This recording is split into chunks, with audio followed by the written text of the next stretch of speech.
rate, it has gone up. There's a problem, a serious problem, and you all know what happens when the exchange rate is up. We'll be discussing that as well. Then on the second segment of the program at 9 o'clock, we play host to the vice tender bearer of the CPP, Charlene Bronskin.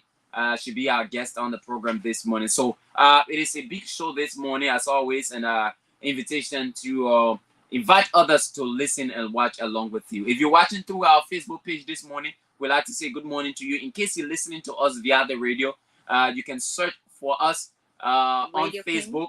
Yes, on Facebook on ABC Radio 105.1 official, and then Radio King Dennise, Radio King right?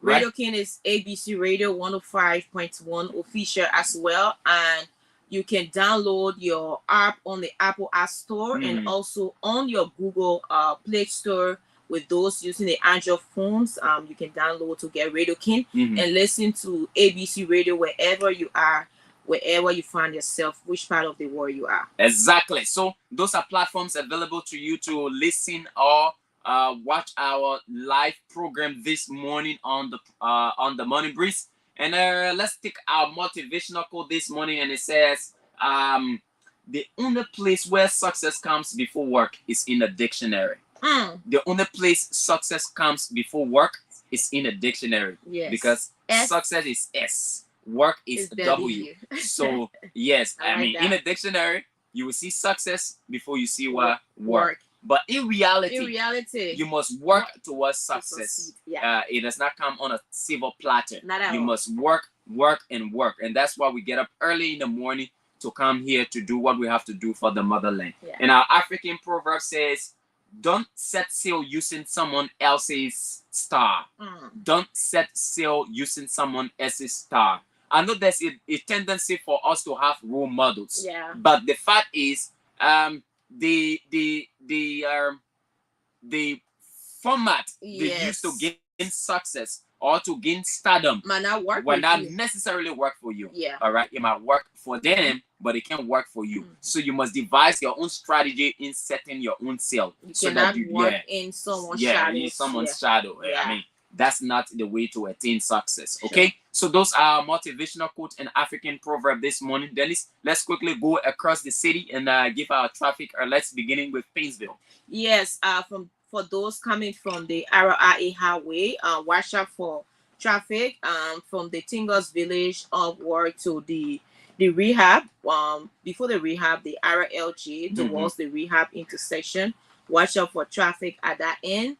And as well towards those towards the ELW hospital where you have the Zoblo, watch out for traffic at that end as well. There's always traffic because of the road construction. Towards the SD Cooper Road where you have the S80 sport complex, watch out for traffic at that end. Know that the road construction is ongoing, so you have to take your time, especially as we go towards the rainy season. It starts to rain, the places are wet around, so make sure you take your time. And also for those coming from the Fendel Mount Barclay end to Central Monrovia, watch out for traffic around the Mount Barclay intersection, the Mount Barclay junction, towards the Bernard's Farm intersection. Watch out for traffic at that end. Around the Omega Market, watch out for traffic. Omega Market towards the Park on Paint junction where you have the Zeze Community intersection and where you also have the route leading towards the Nizo. Watch out for traffic from that end. If you are using the Nizo route at the Nizo junction towards the 72nd end, watch out for traffic. If you are using the Zeze Community towards the Dupo Road, the Sinkizito end, watch out for traffic towards the Dupo Road. The road leading towards the Painesville City Hall where you have the route now towards the SD Cooper Road. Watch out for traffic. If you are coming from the RIA highway, also using the Congo Town back road, watch out for traffic. And those going towards the SD Cooper Road junction, watch out for traffic as well. Towards the Boulevard junction, watch out for traffic. Upward to the Ministerial Complex 540N, watch out for traffic because you have the Congo Town back road and the main boulevard, so be mindful of the traffic and upward to the first Oro Junction, watch out for traffic, towards the second, which is the Catholic Junction, the VP Road, watch out for traffic, upwards to the car wash, the Tail Oro Junction from the way of Pinsville, watch out for traffic, where you have the Invincible Sport Park, watch out for traffic, and onward to the Vamoma House, watch out for traffic. If you are using the main route from the Vamoma House towards the 20th Street, or if you are using Cheeseman Avenue, watch out for traffic around the Cheeseman Avenue belt, watch out for traffic at that end. Onward to 20th Street, where you have the only traffic light now operating. Watch out for traffic. Be mindful of the traffic as well. Towards the 9th Street, watch out for traffic. You have the intersections from the various avenue towards that is the foreign affairs. Watch out for a bit of traffic because you have vehicles stopping to put down passengers, and upward to the bypass. Watch out for traffic at the bypass end, where you have the intersections from Jalastown and the UN Drive. Watch out for traffic. Towards the main route, you have the Benson Street intersection and Kerry, so watch out for traffic at that end. Down the Crown Hill to the Gabriel Tucker Bridge intersections, watch out for traffic there, where you have the Gabriel Tucker Bridge, the intersection, as well as the Johnson Street. We have now we are in Central Town. You have to be mindful how you go about, and now you are in Central Monrovia.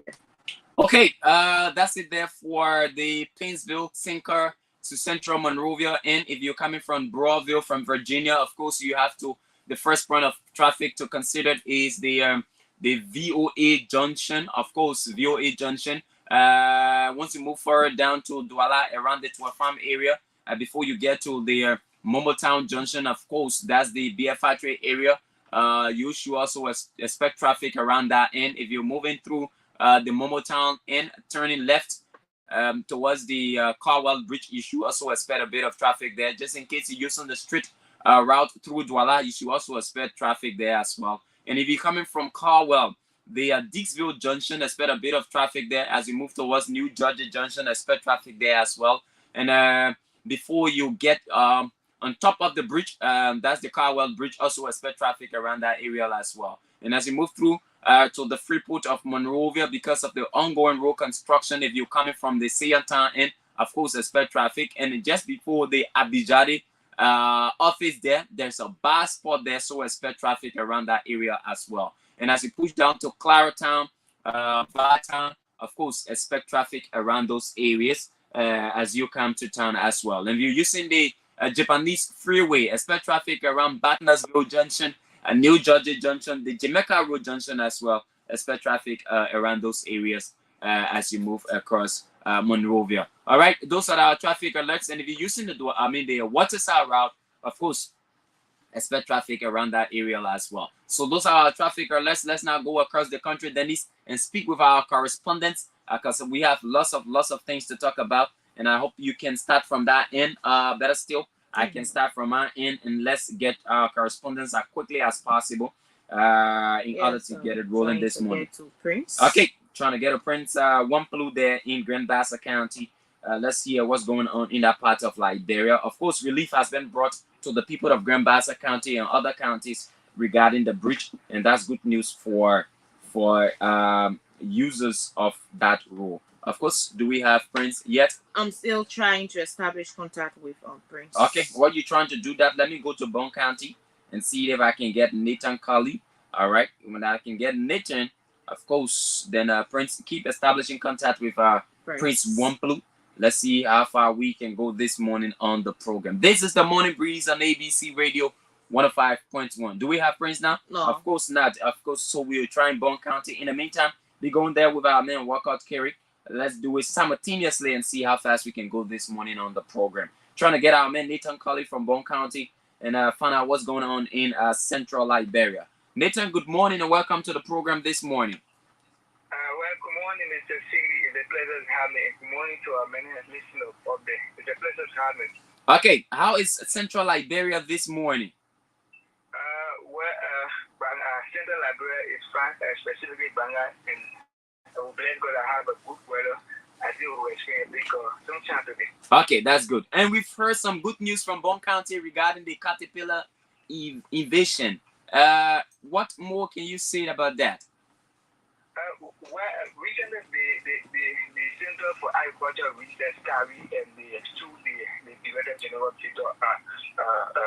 small. They deploy some people to go to the hotspot where they can overcome their towns and villages. So they start to spray some of the area and the process continues. Like we reported, it started with a decision about. But now it's about county-wide in the country operating all of the 7 letters of the United County. So the Ministry of Agriculture also working to be starting to work and provide some of those care that will stop the spread of the cattle production in the country and the spread of the economic growth. Okay, that's good. And we saw a release from the Ministry of Agriculture in relations to that. Now, how are the farmers responding to this intervention from the Ministry of Agriculture and partners? Some of them, they express happiness because since the Caribbean invasion, some of them have not been going on that very fast for almost 2 or 3 weeks. But then the intervention from Cari and the Ministry of Agriculture, I think some of them are even going as far to do that normally. Unless the system of CDUS, the Senator, let me say, talk about King Fund, that bill is on a increase there. Some people are even left their houses to go on their farm to because of the cattle production that is spreading in that very houses. So the nation on the area to go another community. So it's an issue in the country. But the ministry is working for one thing the Bon County health team headed up that to see that people have not been able to intervene because there was some of your one of the community reasons that people call in the seller. Because when this thing happened, it also lingo health matter. So the ministry of health had to play through from an angle. But up to now, we haven't heard anything from the Bon County health team about that to think about. So at least you need to help in the process to work with the Ministry of Education, the Ministry of Agriculture, and carry to find a remedy to the situation. Okay, thank you so much. Nathan, is there any other thing we need to know from Bon County? Yeah, like yesterday, the national elections, they started the exhibition across the country, and the senior magistrate of Bon County, Mr. Newland, is encouraging Bonton to take advantage of the process because where you go, you verify information, whether you need correctly spell your number, so you call on Bonton to take advantage of the process. And it starts on the beginning side, so you're encouraging people to take a part of the process in the country. Okay, that's good. Thank you so much, Nathan. It was nice having you on the program. It's a pleasure. Okay, all right. He's Nathan Colley. Dennise is trying to establish contact with Workout Kerry in Margibi County, but it's good news for the people of Bon County. I hope the process can be accelerated so that other affected counties are able to benefit from the spraying exercise. You can also be getting contact with Greenkeeper. Okay, Workout is on the line. Good morning, Workout. Yeah, good morning, Dennise, and good morning to whosoever is with you in studio. So I'm here with Fidel. Yeah, Fidel, the greatest manager and the hardworking and manager. Good morning, Workout. Yeah, good morning, my boss man. Good morning, Okay. sir. Okay. Let's hear you. How's Margibi and what's the training issue? Any county is gaining momentum as we don't sleep. 5 o'clock, we wake up from our bed, especially to monitor events in the county. Okay. So as to speak right now, the Liberia National Police, headed by the newly transferred commander in the person of ASP Commissioner Gostin Ali, has expressed some commitment and determination, at least to providing much needed security to the peaceful citizens in Margibi County ahead of the elections. This statement was made yesterday in a press conference held with journalists, including ABC Radio in Margibi County. And according to him, he said even the car loaders that are loading cars, including drivers, on the sidewalk of Kakata Main Street, that will be his first paramount operation free flow of Kakata Main Street, because the presidential motorcade, the vice president motorcade assigned can bother and can collide with some other unforeseen situations. So he, as police commander in Magidi County, will leave no stone unturned but to ensure that the law is implemented to the fullest. Okay. Thank you. Quickly before we take leave of you, is there any other thing? Yeah, the issue about the Liberia Drug Enforcement Agency, they need to step up effort. I usually used to tell Honorable Marcos Zawis, Director General of the agency, the issue, the children, especially our youthful population in Magidi County, are becoming very, very unbecoming in the sense they are now, most of these students have neglected their education, but rather going into social activities, and you can see most of them at night around 10, 11 upwards in the night are jagging people's phones, attacking people personally, and it happened yesterday around the Sapo Entertainment Center where a youth believed to be in the early 15, 16 years has joined this bad squad, smoking kuch and even smoking weed, ganja. And as a result of this, they are doing mayhem, causing mayhem to society, which is not good. And the parents are saying, national government, His Excellency President George Mane Weah, need to step up effort at least to ensuring that the youthful population in the country go under control. Okay. Thank you, Walker. It is my pleasure as ABC Radio County correspondent in Magidi. Thank you. Okay, let's go to Lofa County where our man Samuel Bully is smartly posted. Let's speak with Samuel this morning. Samuel, good morning.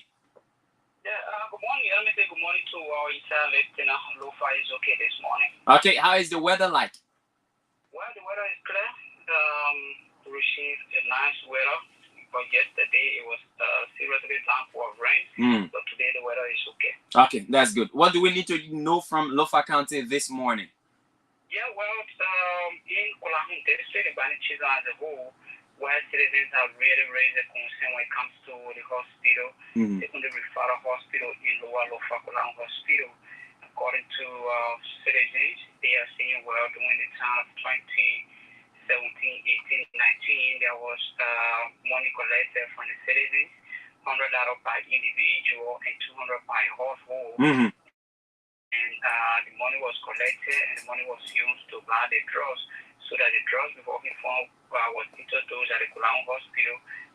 They use the money when they purchase the drugs. When you get to the hospital, instead of them leaving the hospital to go different places and buy the medicine, you just go there and give the medicine to you. Citizens are now raising concerns. Since that time, after this first movement, the first time they say was around 15,000 United States dollars when they purchased the drugs. But since that time, after this first movement, when I government give drugs, government give drugs, anytime you go to the hospital, even the hand drugs, you have to purchase it to the drug revolving fund site. And now they are saying, since that time, after this first movement, there have been no report. Engaging the commissioner said, well, matter of fact, he is not involved. The board chairman is one of the errors in the county chief, at Blama Kamara also is the chair for the Muslim Council. And the concern now for the citizens, every health department like the Lofa County, they have team, the county health team, the board chair is the superintendent. Similar in Oklahoma District, even the past regime, the late commissioner was the chair for the board. But why the commissioner had to leave the post and give it to someone, one of the errors, this is the concern people are getting. Since the error is there, why the error cannot give the report, send that out to this person. Okay, so let's get something clear. They've collected money for the purpose of buying drugs for the health facility. And that money has allegedly not been used for that purpose. Is that the case? No, the money was used. Oh, it was used then, but they've not been able to initiate a new process that will ensure that they collect other money to continue the process. It was like when they purchase the drugs, the drugs is sold at the hospital. When you go, you buy the drugs. After the drugs finish, the money that they buy in the drugs with, they will still go back again and buy another drug. Okay, now I understand. Since after this person movement, they have not come to the city to tell them that, well, since we've been selling the drugs to this person movement, this is the benefit we have getting, this is the amount of money we have getting, this is how we using it, this is how we purchasing the drugs. The place just remain poor, and this is what the citizens are saying. Since that time after this person movement, what is the status? And even right now, if you go there, some of the drugs that they will tell you is not there, you have to go and buy it. sound of this person movement, and can you imagine if they more than 10 to 20 to 30,000 amount of drugs can be purchased at the hospital? Okay, all right, that's good. And any other thing we need to know again from Lofa?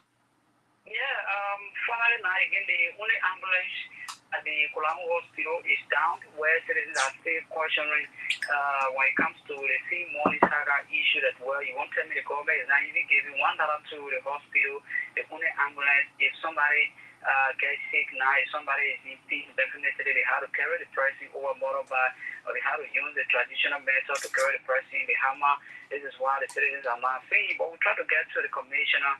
The commissioner say, well, matter of fact, when I get comment until the rightful time, and also we try to engage the administrator of the hospital. The administrator say, well, the sort of system is at the hospital sport, and matter of fact, they communicated to the representative of Bukeno Kato Masakwa, who presented the 600 USD. He said the process is running to see how he can get somebody to kind of work to the sort of system so that the people can be happy with the current. And finally now, the citizens, we visited the people of Foya, where there was serious issue on the honor aspect. Some of them say, well, their children are now honor age, and the magistrate revealed to them that, well, if any he presume that your child or your children were honor age, it is not the time to carry the document. But without any document, definitely they will not be added, because some concern, some of them are saying, well, if you look at where the NEC question, the honor age people is the stronghold of humanity. Some of them are saying, no, it is not a stronghold of humanity. Who know, even the stronghold of humanity, they have people that are supporting, that would be supporting other candidates. It should not be that angle. Others are saying they know some people too from the other side, they are on our issue. Okay, we have to leave it at that. Thank you so much, Samuel Bole. It was nice having you on the program this morning. All right, thank you ever so much. You're welcome.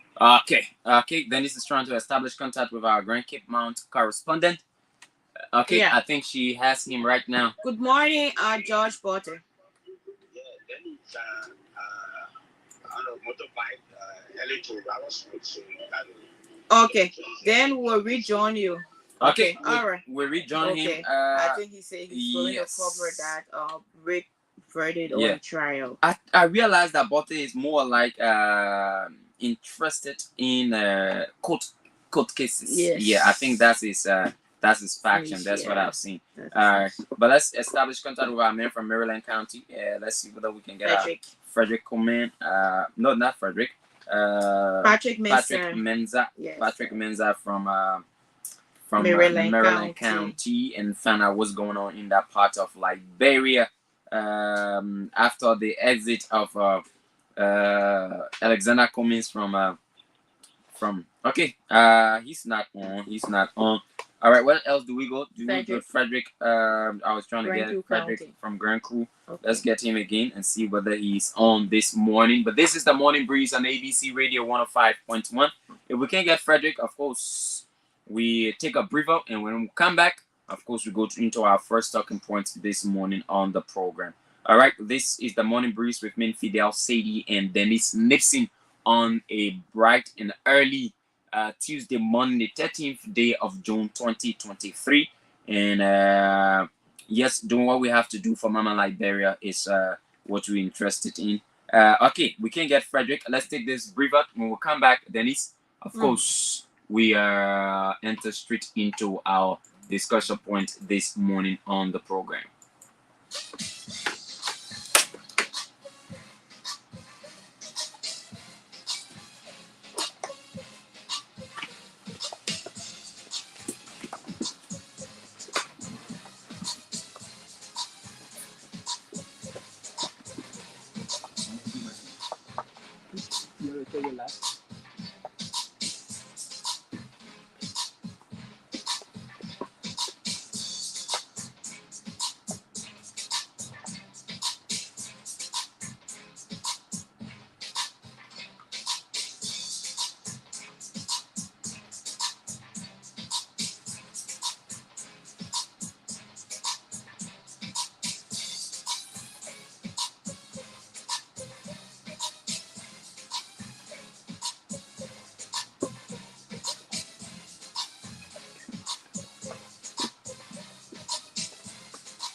Okay, welcome back to the program this morning. The Morning Breeze on ABC Radio 105.1.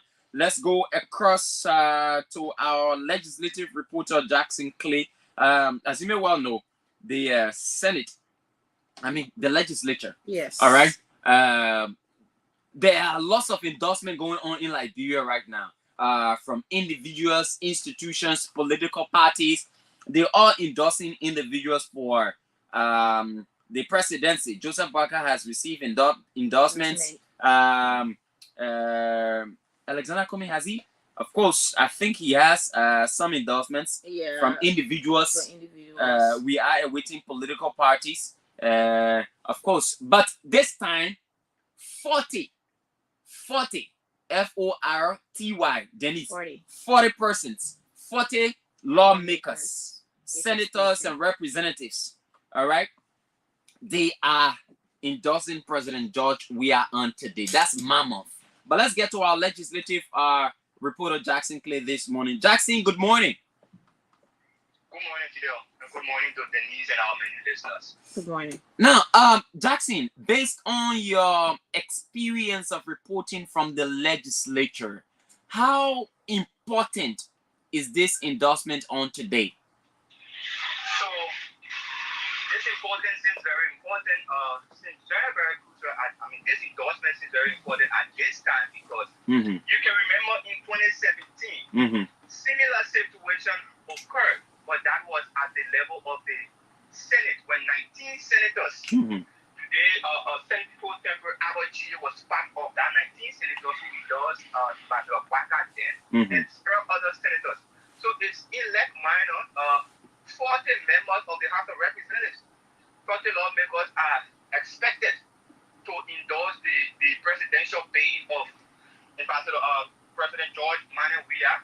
And this one, the only difference it makes is that the 19 senators who were held on the grounds of the Capitol building. But on today, this program is expected to be held at the headquarters of the Coalition for Democratic Change CDC there in Congotown at 2 p.m. So this is very important because 19 lawmakers are coming together to endorse you. I think it gives a whole lot of 40 that is. For my Fidel, in 2017, when 19 senators endorsed Ambassador Barker, you saw the result. That's what I better the result this time around. When 40 senators go beyond Ambassador Barker, President Weah, who is already. So, Jackson, do we have information on those lawmakers?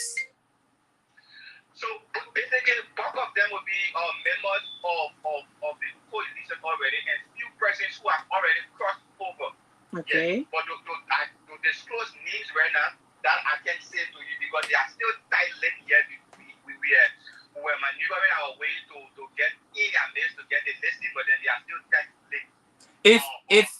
If majority of these lawmakers are CDC lawmakers, then how important is an endorsement that is dominated by members of the CDC?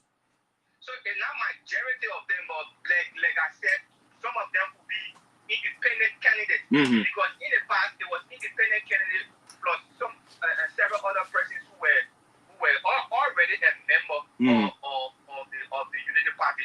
For example, Alfonso Gay was part of the lawmakers, then he was member of the Unity Party. Abachi, who is currently the Senate Pro Tem, he came as an independent candidate, and he never had party, so he made a way to the Unity Party. So this is how it's going to be like. So there will be independent lawmakers and several other persons who feel that this government is doing tremendously well, so we must get our way to this president for continuity. Okay. Now, there are other questions that keep coming up, Jackson. These are 40 persons out of 130 persons, which clearly numerically outweighs, those giving support today, they are outshined by the rest of the individuals who are not giving support. Could they still have that significant bearing on President George Weah's quest to get another mandate of 6 years? Oh yes, they will have, because they say we are coming now to declare ourselves. So you clearly know that this number is for him. But unlike other will not say we are coming to declare. So they will still in the background, so you cannot tell which side they are on. But for now, you can clearly say that you already have 40 of them, but even though it's into the testimony to the over 103 persons at the legislature, but it's a number that he can also vote for. And if they are sincere enough and can talk to their partisans or their supporters to listen to them, I believe it will make some difference. Okay. Now, so and that, it almost slipped my mind, by the way, and I think there's this issue of the performance of individual lawmakers in their different districts, and counties. There are Liberians who believe that these individuals have not performed that well, and so whichever side they go on may not have that significant bearing in terms of number.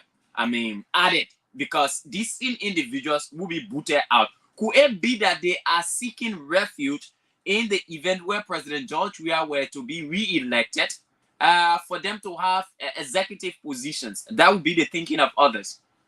So that's why I told you, I hope it will not be like the situation in 2017, when 19 of those senators already knew that they didn't perform and they would not be coming back to the capital building, both of them. So they had to make their way to Ambassador Braga, who was then the incumbent vice president, hoping that if he gets elected, maybe they will make their way. So perhaps they will be the same, because both of those senators lawmakers who are up Capitol Hill, they're not really performing. They're not really performing. Maybe because you cannot grade the lawmakers only in section or on the basis of what they say.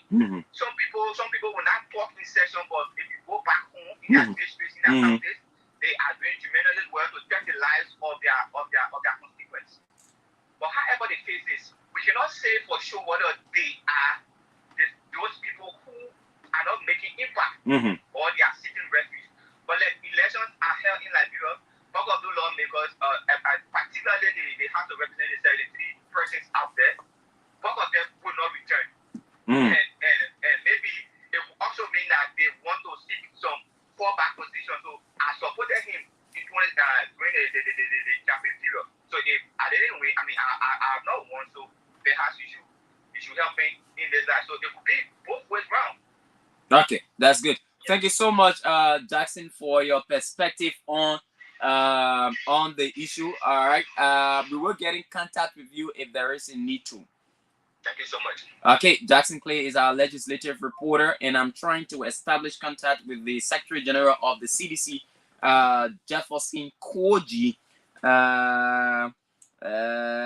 Yes, to tell us, give us an update about this program. I'm trying to do that, but actually it's 103 lawmakers. All right, I actually said 130. It's 103 lawmakers. Sorry for that. These things do happen, but I'm trying to get in contact with the SG. Of course, you should be busy by now, Jefferson Koji, to find out exactly how preparations are like as we move towards the program on today. But there is a build-up ongoing. But Dennise, okay, he's off. Dennise, is a good thing for the CDC, Dennise, considering all of these endorsements that are going, especially with the former vice president, who is seen as the stiffiest contender to the president. What do you make of this endorsement today that is expected to take place today? Okay, so we always say that in the political landscape or in the game of politics, whatsoever endorsement that goes on, it's a boost to the person or to the party because of those that are coming on board. But there are other issues, to look up for. Like you said it right along with Jackson. The issue about endorsement, we saw in the 2017 elections when Ambassador Boakai got endorsement from those 19 lawmakers, and he did not win the elections. So there's this issue as well. And mind you now, at that time, Ambassador Boakai was like the incumbent because he was serving as the vice president, right? When he received those endorsements. right? From the 19 lawmakers. Yeah. Yes, he was the VP by then. VP, yeah. Yes, so it's like similar situation now with President George Weah. He's now the incumbent, and now we it's expected to have this huge endorsement from those lawmakers. And another thing to look at is who are those lawmakers? Are they only supporters of the CDC? If they are only supporters of the CDC, it means that that's the same support base. You know, in terms of people reaffirming their stake or their stance towards the election of President George Weah.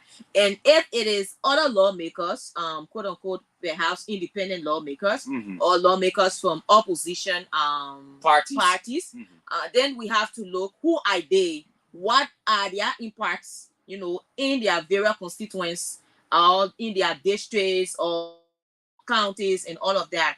If you have influential lawmakers, because mind you now, there are lawmakers among lawmakers. Exactly. There are lawmakers over there at the legislature who are just there. They go to session, just how they leave from session, that's how they return. Yeah. And then they go to their own counties. There's no impact, there's no connection with their people. So if you have these kind of lawmakers just coming up because they want to show and perhaps they want to gain favor from the president and coming together and say, yes, we want to endorse the re-election bid of President George Weah, then that will mean just the same old thing. It will mean nothing for his re-election. But if these are lawmakers who are impactful, who are making marks, who have the connections with their people, and they are coming up to do the endorsement, then well, that's a boost for President George Weah on re-election bid. But if they are just the same old CDC lawmakers or supporters, sympathizers, that people already know that they support President George Weah, then you know, that alone is nothing.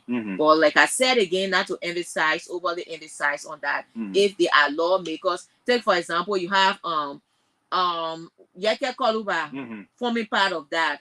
You have DeLong, you have Bocha Singwe, you have Clarence Masakwe, and all of those other, you know, quote unquote opposition lawmakers coming to say, yes, we are endorsing, you know, it speaks volume of the endorsement. It speaks a lot, and people will want to do that. But if they are all the same CDC supporters, CDC lawmakers coming together to say, yes, we are supporting or lending our support to the re-election, then that is not really genuine to say, yes, there's something substantial. Yeah. Okay, but that's it. Yes, clearly. Again, like I asked Jasim, we are aware that every endorsement is very important in the political space, but there are some endorsements that do not add significantly to you. George Weah is a popular figure. He is the president of Liberia. He's revered. He's considered as the beacon of hope for the young people. There are lots of young people who still believe in him. There are older people who still believe in him. There are lots of Liberians who still believe in him, regardless of the flaws he may have. All right. So I am at this point thinking that there are people who love him unconditionally. You talk to some Liberians, they will tell you, well, I don't care why he I mean, you're saying, but yeah, we still vote him. All right. I don't care what you do about, we still vote him. All those kinds of conversations, you will hear them in the community. So sometimes these endorsements do not actually add up. But here's my point on these lawmakers. Like you said, it's dependent on the caliber of lawmakers that are endorsing George Weah. Yeah. Not just, any kind of lawmaker. If a lawmaker, for example, in district number 17, if a man like Hassan Kiazulu is endorsing George Weah, it adds nothing to George Weah in district 17. Not significantly well, because this is the man who has been lawmaker. As soon as he was elected, Dennise, the first 1 year, you could see him in the district. After 1 year, he ran to Grand Cape Man County because he has intention of contesting in Grand Cape Man County. How can that man, take significant number of people to George Weah if you were to endorse George Weah? Such a man cannot be counted significantly. Sure. Same applies to other lawmakers who may endorse George Weah. They do not have a good standing in their different districts. Some are senators. They do not have good standing in their counties. So I am saying to you that even though this is a significant step in the re-election of President George Weah, but there are others who do not bring so significant to the table. Sure. And the reason is because they've not been able to serve their people well, and these people see them as agents of bad luck. Sure. And they will not be re-elected. So again, CDC as a party, coalition, as a group, must keep their eyes on individuals that are endorsing them today. It might either be for good or for worse or for bad. All right, for good because there are others who will be there who have significant number who will be endorsing CDC, but there are others there who do not have anything at all. They will just be doing it because of the flow show. They add nothing significant to the CDC. Be it as it may, as it is with other political parties, it is a good thing to receive endorsement. What is most important is the number of persons that endorsement is able to attract, which is very important in my mind. Sure. All right. Very much. And you said it right. Yeah. So that's it. Dennise, let's hear people on this, right? I know we'll talk about the exchange rate and whatever. Yeah, perhaps we could wait on it before, we have our guests at 9 o'clock. Okay. Yeah, so now, if you're in the various communities where you stay, places, you go to work, you've seen that the exchange rate has gone up. Yeah. It has gone up. We were around 150, 160 and thereabout. If I'm right, Dennise. Yes, sure. Now we've gone to 178. The one, right? It's 180 now. Oh, jeez. 180, Dennise. Just in few days. In few days. We don't know whether this is artificial. This is done by individuals who have political motive. But whichever case it is still bad for Liberia. Yeah. It is still bad for Liberians. You realize that whenever the US rate goes up, the exchange rate goes up. That's the real way to call it, but we can always say US rate. Yeah, whenever the exchange rate goes up, yeah, the prices of goods and services go up as well. Yeah. And that is affecting the already poor people of Liberia. This is not a good sign. Not at all. This is not a good sign. And people in government are aware. I don't know wherever it is coming from. Whether it is manipulation, it's economic sabotage, whatever it is, the government has to make a swift intervention. Sure. And this is important because the determination for people voting a government is based on the economic state of the country. As it is right now, this is a downward for the government. Liberia don't care whether the people manufacture raid or they not manufacture raid, or certain people involved into scandalous activities in order to malign the reputation of the government. All they're interested in is to make sure that their rate is on. Yeah. Is set. And they do not have to buy goods for you buying rice. For example, I don't know how much you used to buy rice. One bag of rice first. And what it is now, if you see $18, almost like $20 in the past. Yes. In the past, it was around $18. Yes. Now it has gone to $20. That is an increment of $2. How many Liberians are able and willing to pay $2? Now you do your calculation, do the math, Dennise. Let's give our people a fair appreciation. $20 times 180, Dennise. How much it will be in Liberty? $20 times 180. Times 180. Okay. How much it will be in Liberty? 3,000 plus 3,600. 3,600 for a 25 kg rice now. So in the past, it was around $17.50, $18. Just of recent now. It was $17.50, $18. Now it has gone up to $20. It means the government has to do something. Like Bremen and the rest, you can't play with it. Not at all. Not at all. Now, gasoline will also go up, Dennise. What other basic? Cement price will go up. Yeah. Rice price will go up as it is. And as the fuel prices increases, transportation going up. Yeah. So all of these things have ripple effect on the livelihood of Liberians. And I hope and I'm praying that the government treats this issue with the highest degree of urgency. especially as we are moving towards elections. That will be a determining factor for Liberians to make that decision. And if you think you've made some progress over the time that warrants you getting re-elected, and you see this coming at the tail end or at the brink of elections, then it's a cause for concern. And I think the government of Liberia must make intervention, Dennise. Yeah. They must. The need to make intervention, and you said it all, is important because people are now bothered about perhaps how you go about with all of the politics, like you said, on a daily basis. What they are concerned about is how they wake up in the morning, the food they have to eat, their transportation, and all of that. And I tell you, because of the transportation issue, you realize that people don't actually go out. You go outside around 10 p.m., you see that the streets are clear. In the morning, you come into town, you find out that the drivers, the taxi drivers are all calling for passengers because their vehicles, they cannot get passengers. Why is it is so? Because of the economy, how things are difficult, the prices of goods and services. People cannot afford certain things to buy, and they do now, they need and want issue. Should I go for this? Do I really need it?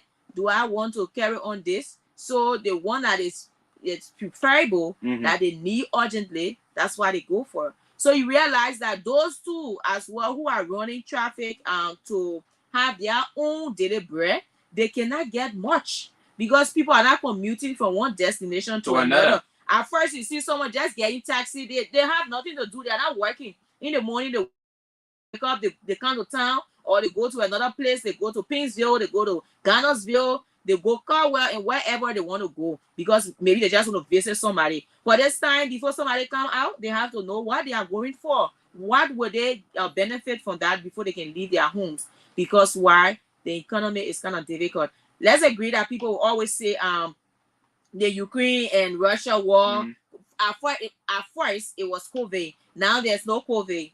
There's no COVID. People talking about the Ukraine war, but that's not it. You cannot have the inflation like this in our society where people are struggling. And just with few months to the legislative and presidential elections, you have these things coming up. So our economists, our experts, they need to start telling us what is responsible and how they can address this.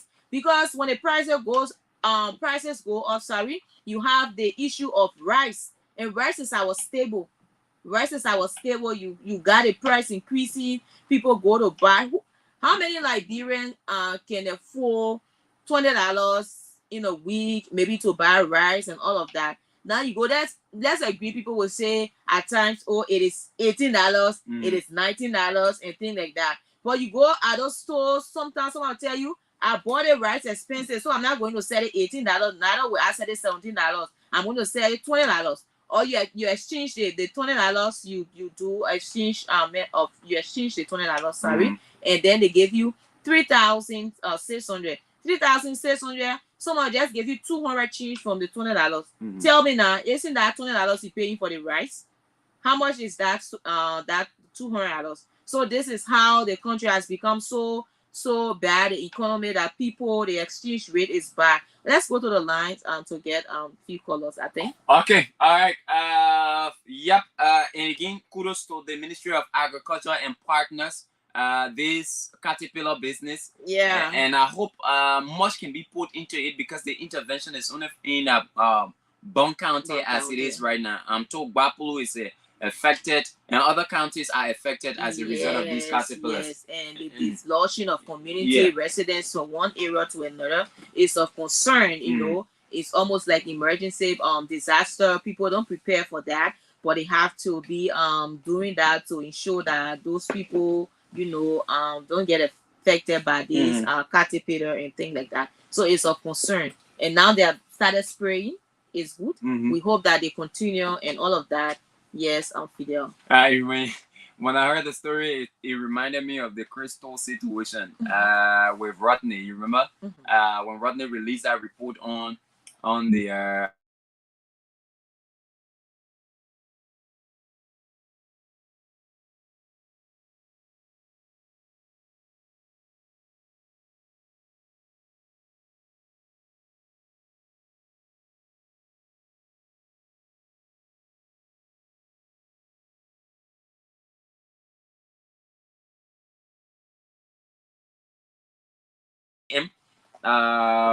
Yes, and then the issue of the exchange rate, how it is affecting Liberians, and the tendency for more Liberians, for us to suffer as a result of this, and as we push to the elections, it is not a good thing for the CDC government. Clearly, it is not. It is not. So something has to be done, and I don't know how the government is intending to help this situation, but it is not a good thing for the government. As we move to these elections, we are just few months away. If this is what I would say, if this is some kind of plan by some individuals to sabotage the government's image, then I think the government has to intervene. If it is natural, still the government has to intervene. Whichever case it is, the government has to intervene. 0777-105-100, 0555-105-100 are the numbers to call this morning to be a part of the Morning Breeze on ABC Radio 105.1. At 9 o'clock on the second segment of the program, we play host to the vice standard bearer of the that's the CPP, collaborating political parties and the ANC. Yeah. So she be our guest on Councilor the program. Yeah. Bonsky. Yep. She be our guest on the program this morning on the Morning Breeze. And so we're looking forward to your calls. And I guess it's because of that situation that we have. That's why we're experiencing this, Dennise. Yeah. And we have to take a swift decision on that. But the lines are open. We're looking forward to your calls. I was trying to establish contact with Koji. I don't know who else I can call in the CDC to know how plans are right now as they gear up for the 2 p.m. program on today. It is a good feather in the wings of the CDC as we move to elections. Of course, it is good for them. But like we said, there are reservations that we have.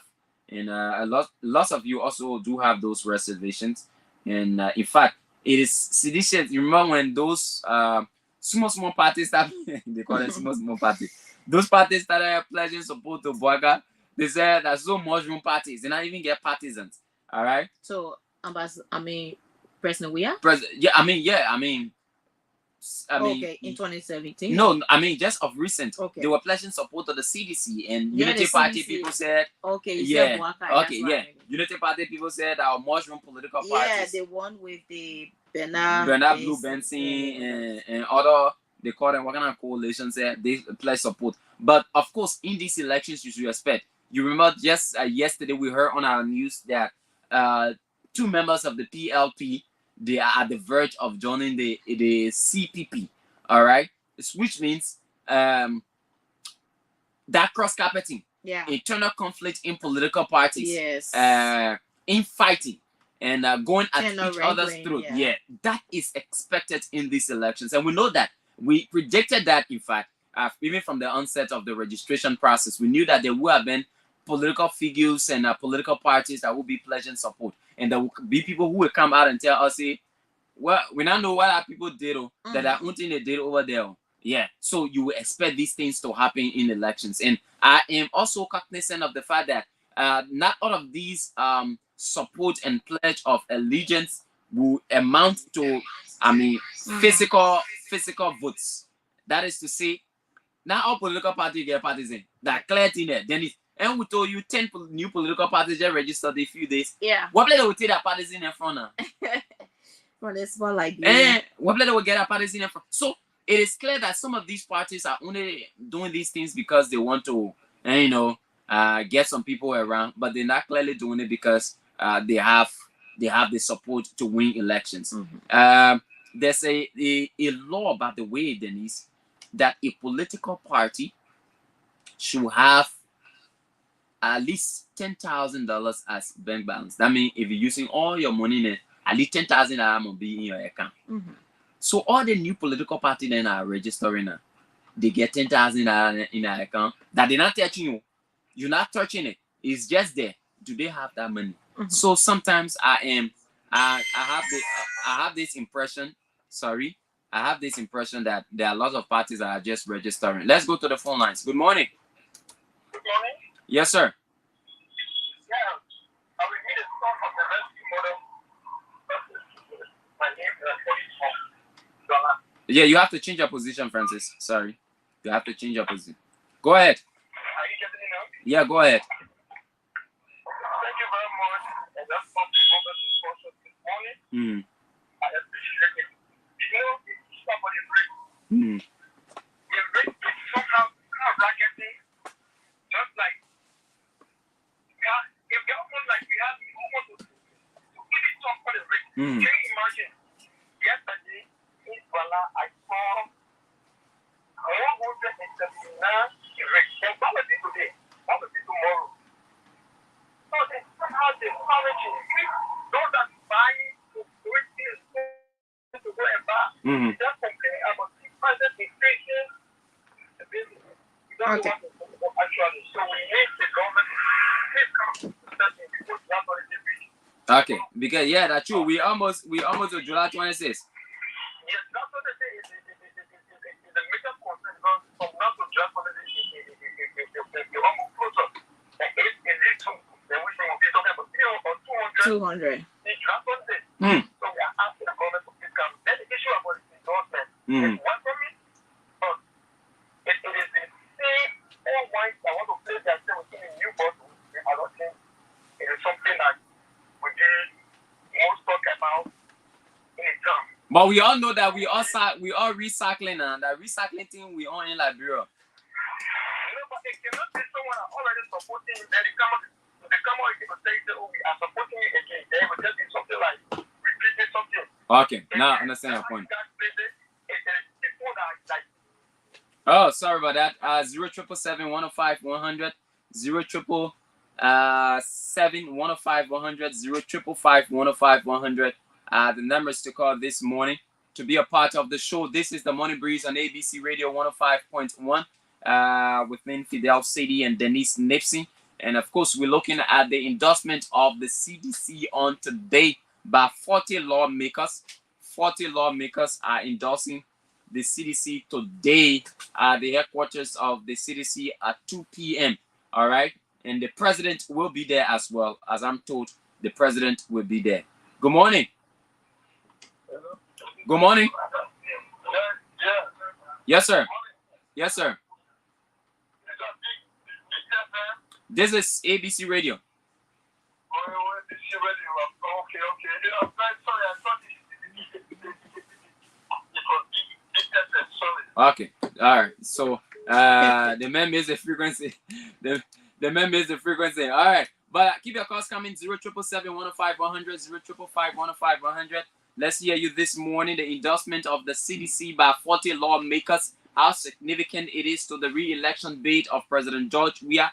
Could that amount to a significant figure that will ensure that President George Weah gets re-elected, or his re-election re-election quest is further given a boost? That is what we're talking. And the exchange rate as well. It is worrisome. Prices of various commodities will obviously go up, and it is suffering. It is a sign of suffering for the Liberian people, but because every time the exchange rate goes up, Liberians have to buy goods and services at higher prices. If gasoline price goes up, it means the fare of transportation will be high. And when it goes up high, it remains right there. Jelada, the high will remain. It will not change. It will not come down again. The same thing with buying cement. When the rate goes up, when you go buy a cement, you will not buy it the way you used to buy it again. You will obviously buy it for a high price. And that is suffering on the part of Liberians. And I am not sure the government wants to see the people of Liberia suffer. I am not sure of that. And so the government must do something to intervene. And that is exactly what we're talking about this morning on the program. And we believe that if an intervention is not made, maybe like the caller said, Dennise, from now to July 26th, there will be problem. Yeah. And that is even affecting our economy. Yeah. All right. Because Liberians will be, there are things you used to buy. If you were buying maybe 10 sachets of water per day, now you have to reduce it to 7 sachets, or maybe, 8 sachets and what have you, because of the state of the economy. And these things cannot be denied. And this is very important. This should be like an emergency to the government of Liberia. Because as we move to these elections, these are factors that will be considered by the people of Liberia. Good morning. Good morning, my brother. Good morning to your colleague in studio. Dennise. Yeah, good morning. Dennise, my name is Lincoln The district government by the public give lawmakers You say, how you call him? The birthday gift lawmaker. Where's your birthday gift? What is that? About 2017, the main election will be the local judge and who is here and say this is my birthday gift. So that I will be elected, so it's the main birthday gift. Okay, let's hear you. Now, but you know, these two guys have already validated that when one should not be, most of them should not be re-elected. So that's one national issue as they do that they are discussing it. But what they are going to do is to governor support for the re-election of Phil George Weah. But a lot of people are, a lot of people receiving endorsement. What makes it a bad thing for George Weah to receive endorsement? Yeah, but George Weah is exception. The reason is he is the president of the republic and we see how things are going. We just discussing economics. See how things are going. More people. We're looking at the jobs issue in this country. See how bad, how ridiculous the country is. But that doesn't stop him from being endorsed. No, but the problem is those lawmakers are people who should exercise oversight. To question the executive. So if you have to endorse someone who are executive and permeating those kind of building society, it means that you should not be taken serious. No, but listen. We are all aware of all of what's happening across Liberia. But we are in elections period. A lot of people are canvassing. So is George Weah. What makes it an evil thing for 40 lawmakers to pledge support to endorse him on today? What makes it an evil thing? Point of correction. You know that? Yeah. So this is an assault to the law of to the National Election Commission because the National Election Commission are not yet declared campaign open. So when you those endorsements are infringement and slapping faces on the people. Why you have to be discussing issue and not consider it on endorsement? What is presupposed? If presupposed you get less of what's going to be discussed in the legislative flow. So can we say those who endorse Ambassador Joseph Boakai have also contravened what you believe is the law? All of them are inclusive. Okay. It's just that you are discussing a specific character. This is why I'm referencing that. And you've not called when we're discussing the former vice president. No, I didn't hear that. So okay, I know you're not hearing. All right, thank you so much, Lincoln. Thank you very much. All right, 0777-105-100, 0555-105-100 are the numbers to call this morning. And let's hear you on the program. The endorsement expected on today, 40 senators. That's a huge number of persons. 40 senators. So even if each of them got 20,000 votes, let's say 20, got 20,000 votes each of them.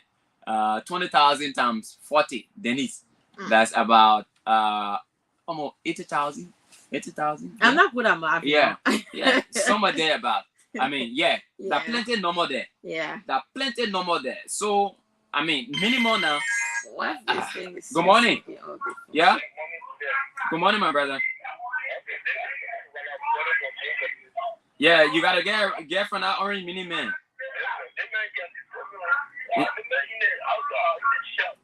You see there? Yeah, go ahead, my brother. Yeah, I was getting you.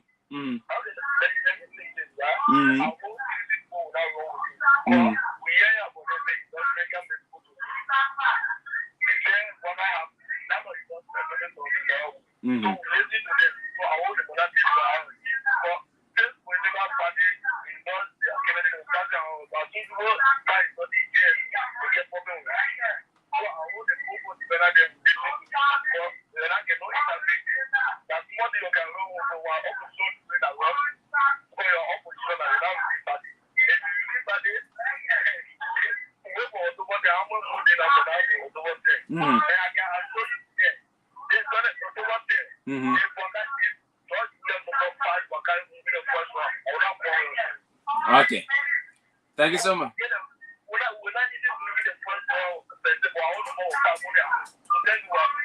Okay, thank you so much, my brother. Dennise, if we calculating for, I drop it down to 10,000 votes. if each of those individuals, lawmakers, bring in 10,000 person, it means Joel will get 400,000. Impossible that they will bring 10,000. That's the problem there. That's impossible. So that is there. I'm trying to average it. That's so impossible. I mean that 400,000 vote, but can they?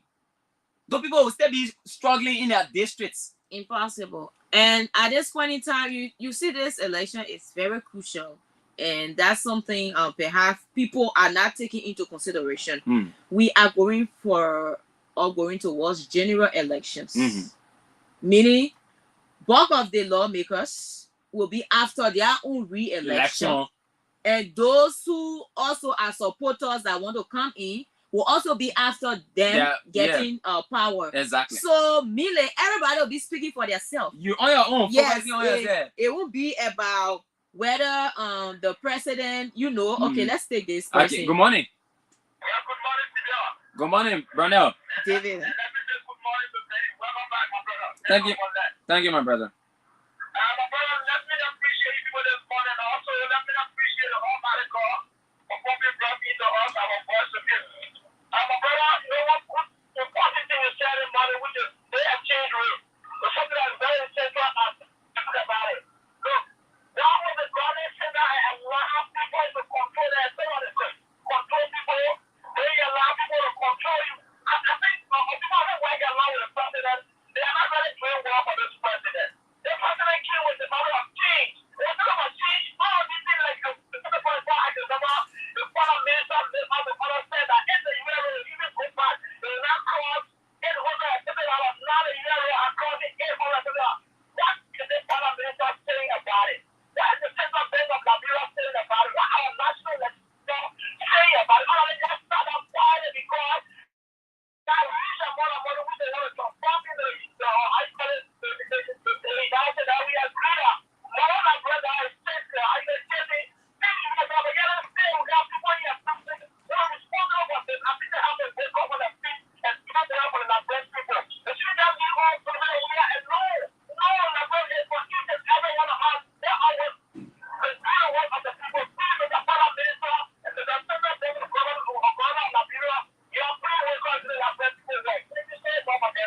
Thank you very much.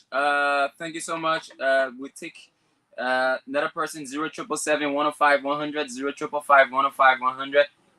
The exchange rate is going up. And then the 40 lawmakers endorsement of President George we are on today. Good morning. Yeah, go ahead. Yeah, like I was saying, we're talking about the endorsement. I was saying that if those that we know, eminent member of this party, like Ascaros, Moses Trey, talk about Abu Banak, Kamala, talk about District 7 lawmaker, talk about Moses. If they need something too much in that endorsement, they will be useless. But we are looking at people who are not believing the ideology of this party. You convince them, you bring them on board. Then it will much yes. It seems to be like people are seeing the interest of this government. But it will be people that are always sharing their name, Benson will leave, all those people, they will not be genuine. So we're not taking this because okay. And please watch something. Please call the Secretary General or whosoever is. Please name some of those lawmakers that are doing the endorsement. Okay. All right. Thank you very much. Thank you so much. Okay. All right. Yes, So what I will do this morning, Dennise, I will call few lawmakers from the CDC and ask as to whether they are part of those who are endorsing George we are today. Yeah. We don't have much time. Yeah, of course, 10 minutes are plenty time, then. Yeah, but let's keep the calls coming. 0777 105 100 0555 105 100. I was trying to establish contact with Solomon just a few minutes ago. Yes, and while you're establishing contact with him, that's what I was saying. At this point in time, all of the lawmakers, majority of them seeking re-election. Those of them, others who are supporters of the president, also wanting to get state power. So at this point in time, it's about you, how you govern, how you discharge the affairs of the country. That's how people will go up for you. So today we are talking about the exchange rate.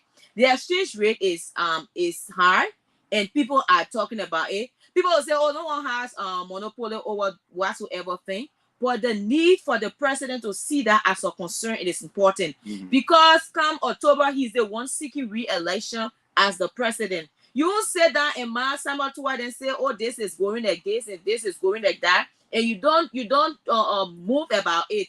You are not moved about it. You just sit. No, you have to be concerned. It's not about that thing where sometimes they say the rice price increase. Yesterday, the president go to the warehouse. They carry the president, say, "Oh, rice here," oh, and he goes there. And they just, yes, rice, you need to ensure that the rice price come down. And when they leave from there, the same thing happen. No, that should not be the case, Fidel. The president should be concerned. He should be on his feet, like the people say, be on your feet. From door to door, from market to market, ensure that what you want to happen can happen. You cannot have inflation, the exchange rate, and all of these things, increment in the exchange rate on a daily basis. We agree that we are going towards July 26th, and marketers or business people will be going out to buy goods and all of that, but that cannot affect the ordinary Liberian. They cannot wake up in the morning and they cannot buy their stable because why? The prices are increasing on a daily basis, and the president is sitting. President George Weah, you are sitting, you are listening to Samotua. You want him to come and tell you this is what's happening. This is under control. We are working, so we cannot do that. Don't mind the people. Everything will be soft. Everything will not be soft like that. Mind you, now it is the same Samotua that wanted to escape and wanted to leave you in all of that. He didn't attend the cabinet retreat because why? He saw that there was too much pressure, and he knows that the work he's doing, there are a lot of blunders in that. So he wants to shy away from things. So you should be able to take authority. It's about time now. It's not about listening to the Samotua there. Just come and lecture you. It's about them being practical to what they do. Because what they are doing is a form of campaign for you if you are seeking re-election. People won't be campaigning much for you this time around. Let me be frank with that. They will be after themselves. Those lawmakers are after themselves. So you see Thomas Fada. They are all seeking election in Lofa County, right? They are after themselves. If they go there, they talk about the election, they talk about themselves, vote for me, other people. They will talk about you, but not much. But what would be your re-election is about what you are doing in your first term. That's why we encourage people to want to do more, want to vote you, we want you to come back. So it's not about the lawmakers, it's not about those who working, it's about the president making the impact, taking a decision, coming down, leaving all of those, Mr. President, don't mind this, things are working. No, be practical about what you are doing, President George Weah. Yeah, Fidel. Yeah. Okay. Dennise is firing on all cylinders this morning. Yeah. But of course, that's what it is. It's left with him. We've always provided pieces of advice to those in power. Here is the thing. At this stage, any president becomes a lame duck president. There's not much you can do. All right. And it's left with you to use your record, your track record as the basis for seeking re-election. It does not happen through a magic wand. It must be based on what you've done over time. And I know there are people who are very fascinated about the fact that President George Weah is the president of Liberia. That is what fascinates them the most. But if you were to ask them the state of their livelihood, it will be a different ball game. I mean, we've heard horrific stories of how people are surviving in this country, from hand to mouth, as we call it, and they are finding it difficult to get ends meet. And again, Dennise, it says a lot about what we have now as leaders, or who we have now as leaders. So again, as I've always said, the determination for who becomes president lies in the purview of the Liberian people. Yeah. It is their decision to make. What we can do here is to provide the safeguard, what we consider as information that should be processed and used as a source for determining what our people decide to do. Nothing else we can do about that. Yes, that is and our role here. yes, and we'll continue to conscientize them on these things. That's why we talk about it, and because we will always talk about these things, especially when the government is not doing what is needful. We saw them were in opposition. We saw how they spoke, and they spoke about Manasseh not having price control, and prices are just increasing. Today they are in the driver's seat, and they are doing the same thing. We are experiencing the same thing. So it shows to you that the issue of Liberia is not just about talking. So when any other government comes, they are in opposition, they will say all of the nicest things, they will talk all of those things that they want to say. But when it comes, how well will they handle those things? These are the issues that we need to talk about. And this is why we are making them, we are reminding them, we are holding them accountable because they spoke against these things when they were in opposition. They said we are coming for change. And if you are coming for change, it's about you rolling your sleeves. It's about you doing the practical. It's about you reaching out to the ordinary people and not waiting for always people wanting to, spoon feed you with information that, oh, Mr. President, everything is okay. Don't mind those people. This thing is working. No, it is not working. It is not working. There's a need for result. Okay, Yeah. Dennise, let's run for our break quickly because at 9 o'clock we take our guests on the dot. Right here on the dot on ABC Radio 105.1. This is the Morning Breeze, and of course we have at 9 o'clock the vice standard bearer of the CPP collaborating political parties. That is Charlene Brunskin should be our guest on the program this morning.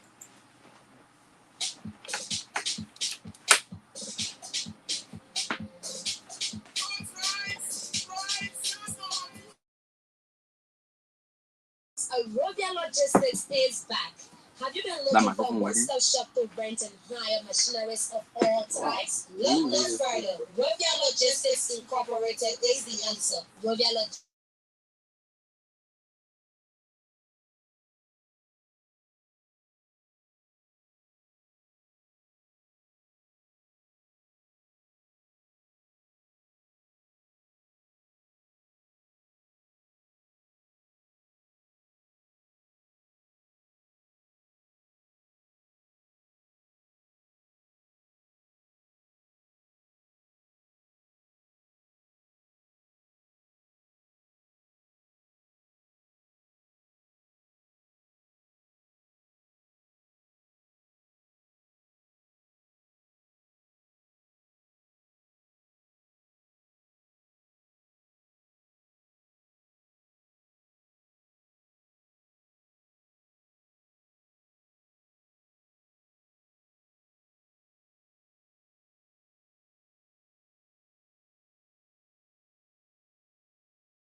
As we approach the October 10, 2023 elections, we would like to emphasize the importance of promoting peace, unity, and understanding among our fellow citizens. Elections are a crucial time for our democracy. It is vital that we conduct them in a peaceful and respectful manner. So yes, it takes up to any moment from now will be walking in the studio. Takes up to any moment from now will be walking in the studio. So whatever you're doing, how you're going up to 6 in the morning and walk on to Rock TV Africa. And takes up to will be a guest here this morning, and she'll be able to speak on, and from what I'm being told, she's going to speak on trending national issues. So yes, she's just. Good morning. Good morning. This is Space of Two. This is Space of Two. Welcome. Yes. You like I it? have no more do. I will post it on Facebook. I love women journalists. Yeah. So I hope you want to be right. Yeah, that's Space of Two. So good morning, Joseph. And welcome now. Thank you. Discussion. Happy to see you. I have not seen you in a Oh, while. okay. Nice seeing you too. Yeah. Which one you going live on your page? Okay, I guess we did. Next time I'll do mine. You can do yours. That'd be fantastic. Do my own. Yeah. Yeah, that's it. Which one you okay? Use my phone. They just said they have. I think I can. I'm not live yet. Am I live? So yes, this is the folks is fantastic. Keep dropping your comment. Keep dropping your comment. You clean it. The lens.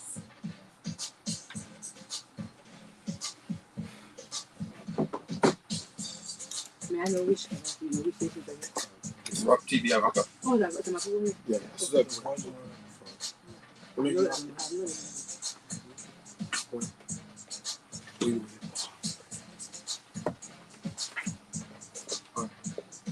Okay, welcome back to the program this morning. This is the Morning Breeze on ABC Radio 105.1, and today is Tuesday, the 13th day of June 2023. And I will switch the pendulum over to Dennise.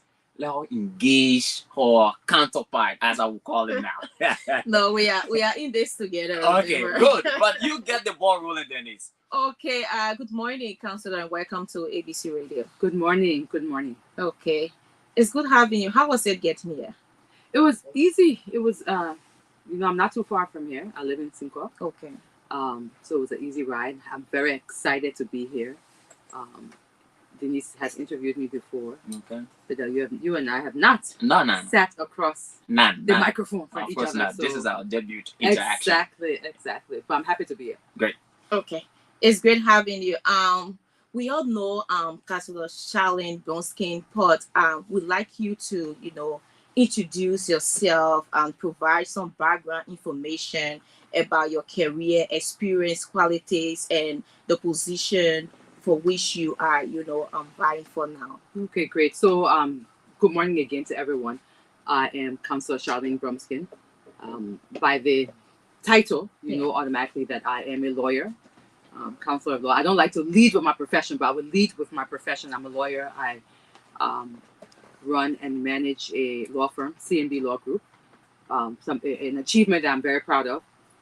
Something that is like a child, your baby, you started from scratch and it has grown to be, I think, a pretty reputable law firm. I am a mother of 2 children. My daughter is going to be 16 in August. My son is 12. I am a Christian.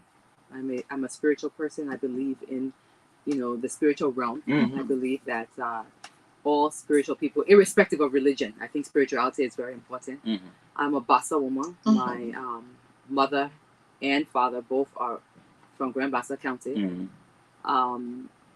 And I am very proud to now have attached to all of these things the vice standard bearer for the CPP, Liberty Party, and ANC. Okay. Good. Before we go further, we'd like to a little bit dive into your childhood. How was it like growing up? I had a very good childhood. Okay. I had a very blessed childhood. I was born in Nimba, in Yekepa County. And I have met so many people. I don't know, about half of Labrador, I think, was born in Nimba and had somehow migrated to other places. But so many people were born in that Yekepa era, during Lemco time. Yes. So I was born in Nimba, Yekepa County. Grew up when I was very young in the Chukba era. Okay. Then in Cinco, I went to SPS, School of Prime System, and JJ Roberts. I went to high school in the U.S. after the war, or during the war. My parents were fortunate to be able to take us out of Liberia. I went to college, high school, college, and law school in the U.S. and decided to return back to Liberia when I was an adult capable of giving to society and not being a burden on society. So moved back to Liberia and have been here serving and working in my country. You have been with your father, the late, and how was it like being around your father as a politician and you're a female? How was it like? So, Dennise, I used to be very offended before because people, even this weekend, I was in Basel and somebody said to me, "You were just supposed to be man. You're a big man. You bronsky. So my father and I have a lot of similarities. In life there is this nature versus nurture debate, right? Are you who you are because you were born that way, or are you who you are because of your environment and how you were raised? I think for me it's both. I think I could not be who I am. I'm very much like my father. He and I share a lot of similarities. Okay. We look alike, we talk alike, we have very strong personalities.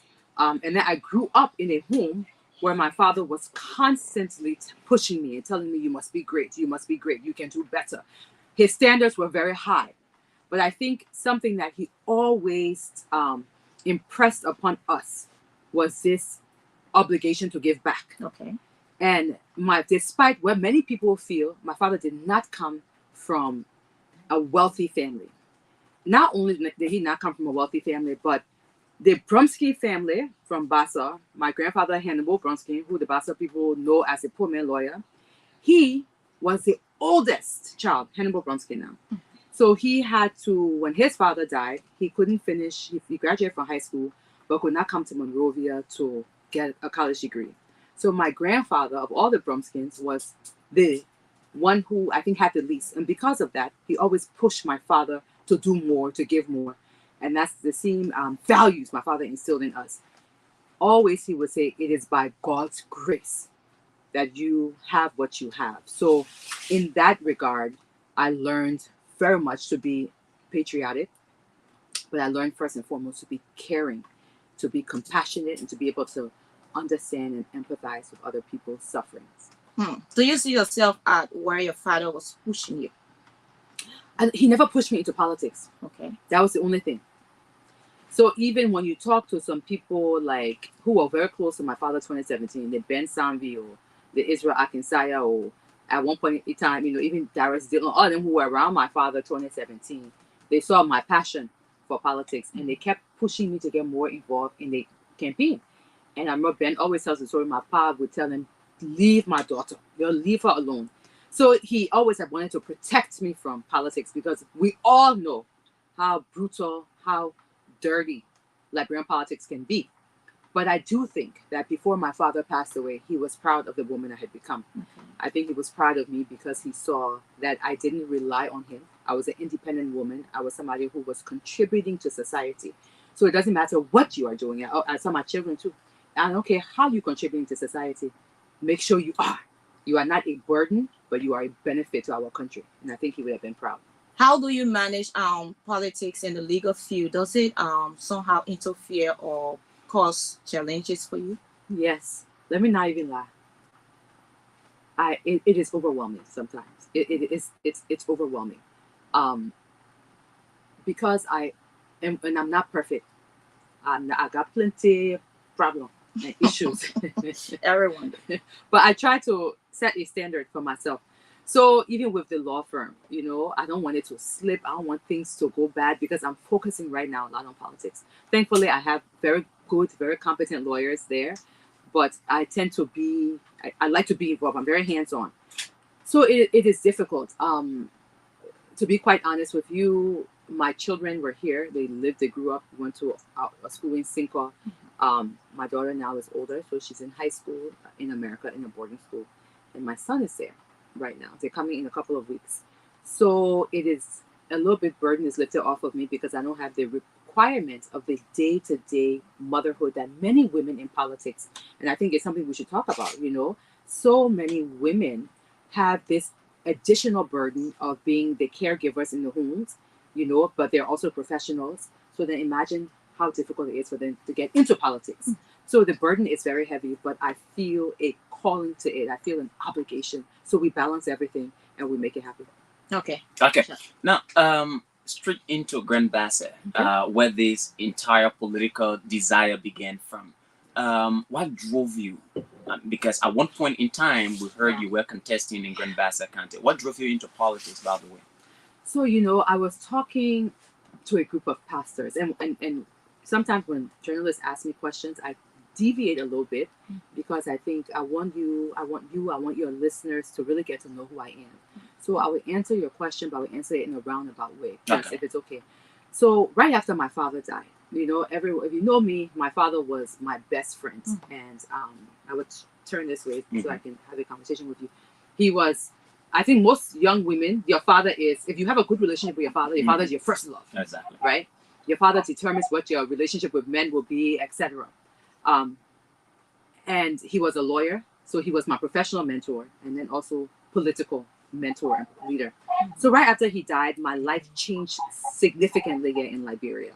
I, for obvious reasons. And there was a time where I was really struggling with what will be the next step. I remember right before he died, because he was receiving treatment in the U.S. And I was coming back and forth because obviously I was living here. And it was so difficult for me to always, when I get on a plane or when I am in Brussels and I see a group of Liberians, and somebody said to me, "You are his legacy." This was before he even died. And I started to feel so much pressure. What am I doing? Is this what God has called me to do? What does it mean to be someone's legacy? Because as I said, I'm a spiritual person. So you don't just live according to what your heart, feels. You must pray about it. You must pray about it and be led. So the pressure was tremendous as to determining what my next steps will be. I decided to, and we all know I'm hoping we don't get into it because I don't want to belabor the issue, but Liberty Party was also in a crisis during that time. So there was a time where I decided to just retreat and focus on the law firm, focus on my personal life and try to figure out what my next steps were. While doing this, I started to receive so many messages, calls, promptings. Please, we need you in Bassa. We need you in Bassa. That's how it started. People coming to me to say, we need you in Bassa. Okay. I love politics. It's crazy, but I love politics. Okay. So it was like an instinctive step to take, right? Like it's something I enjoyed. What happened was I started to go into Bassa and just started to reconnect, because after the old man died, I can tell you it was hard some days to drive to Bassa, and reconnect with our people. The love I received from our people, my people, was tremendous, and then also the suffering was tremendous. Buchanan City, Buchanan should be like Monrovia, or Buchanan should surpass Monrovia. We as Liberians, we should all be at this time striving to have an economic hub. Monrovia cannot be the commercial hub, the political hub. Everything is happening here in Monrovia. I always talk about it. Look at Nigeria. Nigeria has Lagos, which is the commercial, and then Abuja, the US, all these things. So I had been pushing this idea, and I knew that Grand Bassa needed more. And I thought this was the best way to do it. So I decided to enter at the lowest level. Some people say, but why? Why representative? There were a couple of reasons. Let me just get into that very quickly, because I want people to also understand what my political journey has been.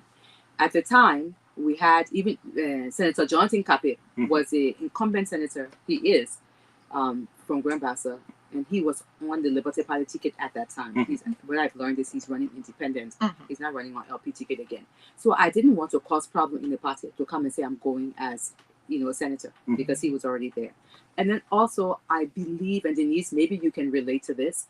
I always say that women politicians tend to be different than male politicians. Sure. This is not to disparage the men in any way. Yeah. But whereas men are very transactional, women are relational. Sure. I knew that if I went in at the representative level, I would have an intimate personal relationship with more people in the county than as a senatorial level. So those were some of the reasons I did that. I went at that level. Good. Now, how did you, transform from your aspiration to being a representative to you accepting the Running mate position of the CPP? It is, let me tell you, it really is, I think, divine providence. Okay. You know, I did not pursue this. And I always tell people, y'all, please talk to Mr. Cummings because it's not my story to tell. It is really his story to say, how did it become Charlene Brumskin? Last year, there were conversations around it, not from Mr. Cummings. There were people who were coming and saying, this is what we're hearing, you should consider this. And we were very clear this was not what we wanted to do, number one, because we were running as a representative level. And then number two, everyone knows that our country, the geopolitics of our country is very prevailing and very significant. So at the time, we thought, many believed that Senator Nyamli Kanga Lawrence was going to be selected from Grand Bassa to go on the Unity Party ticket. So it would be ill-advised to have two daughters of Grand Bassa to go on the ticket. So the conversation was something we just kept dismissing, you know, not dismiss. We didn't very much entertain it. And as I said, it wasn't coming from him directly. The conversation became louder in end of April and May. I don't want to get into all of this, but we know what was happening with him, Mr. Cummings, and all of the vice presidential seats. And for me, my position was very clear. I felt it should be someone from Grand Bassa. So we were pushing for someone. I was part of this idea to push. And all along, people kept saying, it should be you. There are people listening now who were behind the scenes and who know they kept pushing that they thought I would be the best candidate. So Mr. Cummings and I had conversations about this. And then, you know, he was very understanding in my request to make sure before I accept, let me go talk to my people in Buchanan and in Bassa. So that's how all of this came about. Okay. So why these conversations were going on? Did you at any point in time have a conversation with Senator Nyamli Kanga Lawrence? No. Not while my conversations were going on. Okay. And there's a reason why. No, and not yours. When the conversation about her, with Mr. Cummings. So let me tell you what happened. And this is not secret. I think everyone knows that Mr. Cummings had a conversation with the senator. And I think some of Mr. Cummings' conditions were that the senator meets with the Liberty Party chairman, Mr. Ability. And so I think, you know, once again, I don't like to get into all the back and forth because so you guys can verify with her. But my understanding is that she had a call with Musa to say, we trying to put Liberty Party together. Everybody trying to bring the party together. Called Musa to say, let's have a conversation. This is what Mr. Cummings has and I have talked about. And Musa then called, they agreed they would have a team. So Musa called me and Musa said, look, Shar, I want you to be at the table. I want you to be a part of this process. Musa knew that my position had always been, y'all can't let fix Liberty Party. Y'all can't let fix it. Because for me, when Liberty Party were in its fight, it didn't benefit me to choose sides. And I say me because I stood in the place of Councillor Brumskin, whether people liked it or not. I represented my father's interests. I represented the family's interests. And my mother is still alive. So it didn't make sense to help to tear apart this institution, okay? So my focus had been, you can't bring the Liberty Party together. So when this idea came up of the senator coming back and all of the negotiating terms, she wanted to regain her title as political leader, were willing to change the constitution to make sure it would happen. So whereas I did not speak to her directly, I was part of the team. A group of us, Dylan, her people from her side, people from the EC, we all were together negotiating this. So yes, I played an active role in it to answer your question. Okay, and now that all of the noise, or what I would call noise, has subsided, you are now the vice running mate to the running mate to the Honorable Cummings. What do you take to that ticket? Because there's this criticism about Charlene being a new figure in our body politics. What do you take to the ticket? I think that is the greatest compliment, that Charlene is a new figure. I think that without, and y'all will get to know me, sometimes people can say, but you're not a politician, because I don't like to attack individuals. And I will consistently say I'm not here to attack the current administration, those two individuals, His Excellency, President George Manawia, and Her Excellency, Madam Joa Howard Taylor. Nor am I here to attack in any way the person that is Honorable Joseph Nimablaika or Senator Jeremiah Poon. It's funny because I have very close relationships with each of those people, except for the president. He's the president. But Madam Joa Howard Taylor and I have a very good relationship. I've sat in her living room, Jeremy, her last year while going through some struggles in Buchanan. Jeremiah Poon is a friend and brother. Uncle, you know, Liberia is small, so I'm not here to attack anyone. But I want to preface my statement because I really want Liberians to understand I'm being objective. I'm not being political here. What we are seeing today in the country, the rate of suffering, the absolute regression, the country has gone backwards. No one can deny this. No one can deny it. I don't care. You can be a die-hard sedition and you can say His Excellency is the best. I will agree with you. He's a good person. He can be the best. But the country is in a place that no country in Africa's oldest republic should be in a place right now. Our people are tired. They are ready for change. They understand that the position we are in today is not exclusively to the fault of the populace. It's not the people's fault. It is the leaders, those who have been at the helm of the ship, those who have been driving the car have driven us into a ditch, right? So they are looking, the Liberian people are looking, who can help us? Who can shepherd us? Who can lead us? They do not want the same people who have been doing it for 24 years, for 16 years, for 12 years, for 6 years. They're not looking for that again. So they are ready to find someone with clean hands. So what we bring to the ticket is that this mess we find ourselves in, first and foremost, Mr. Cummings and I have not been involved in the mess. But Mr. Cummings and I have individual expertise and skills that can help to fix the mess.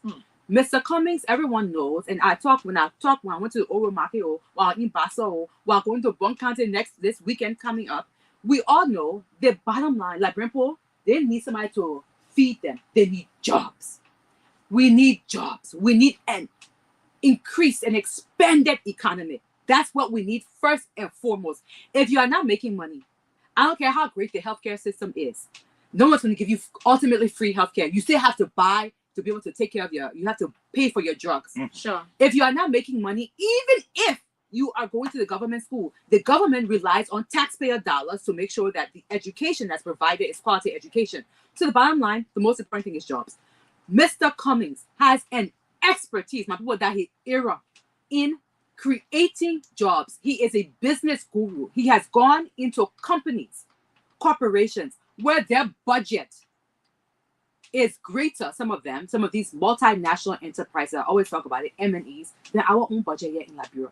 The man has gone into systems and fixed systems. He has created jobs for Americans, for Nigerians, for South Africans. Then he come here and he said, look, their place is a mess. You come, let me fix it. Let me give you what you need. We don't want you to be dependent on the government. We don't want you to be dependent on the big men, the big women in this country. We want to make you independent. Then why would Liberians not choose him? What do I bring? I bring an vast expertise in the legal system. I have started from this bottom. Charles Bumskin, he had a law firm, but I decided just the way how we were to open my own law firm. I have been, and my firm has actually increased and grown since his passing. Because people like to say, oh, she got this from her pa. Oh, she did from her pa. Hard work, perseverance, knowing that I can do better. I wake up every morning, just like how our mothers go to the market, they sell the market. I wake up every morning, I put my own law books on my head, I go and sell my own market in the law firm, right? So I have a advanced knowledge in the global legal system, what that means for investors who are coming. How do we improve our judicial system? How do we make sure that we end a culture of impunity in our legal system? I've been educated abroad. I have experience and connections with friends who are doing pretty well and own, pretty large companies that will be willing to come invest here in our country. I'm an educator. I'm a professor at the Louis Arthur Graham School of Law. I'm a humanitarian. I can go into the things we've done in our county and for Liberia. But I think the most important thing is that, and I hope no one sees this as that, but I'm a smart person. Okay. And I'm quick to learn. I'm quick to learn.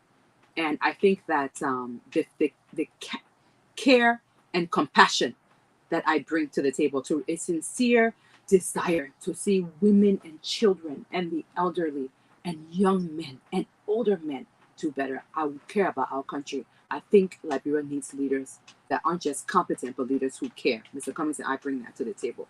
So in time past and now, we always listen to politicians saying those things.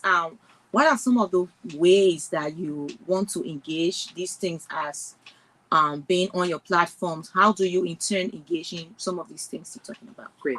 Okay, so let's start. Let me speak first as a woman. Okay, so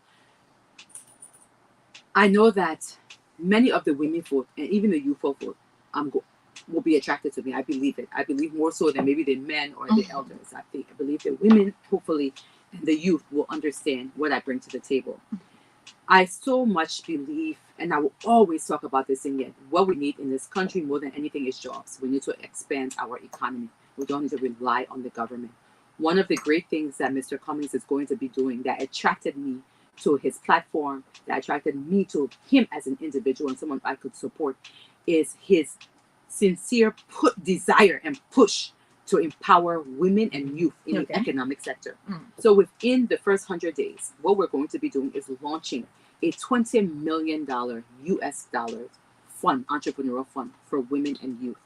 Imagine what that does to a woman. On last week, Friday, went to the overall, the District 10 just to tour, and we went to the market, but then when we were walking back, we met a group of women entrepreneurs who have their shops right by the gas station, Catholic Junction.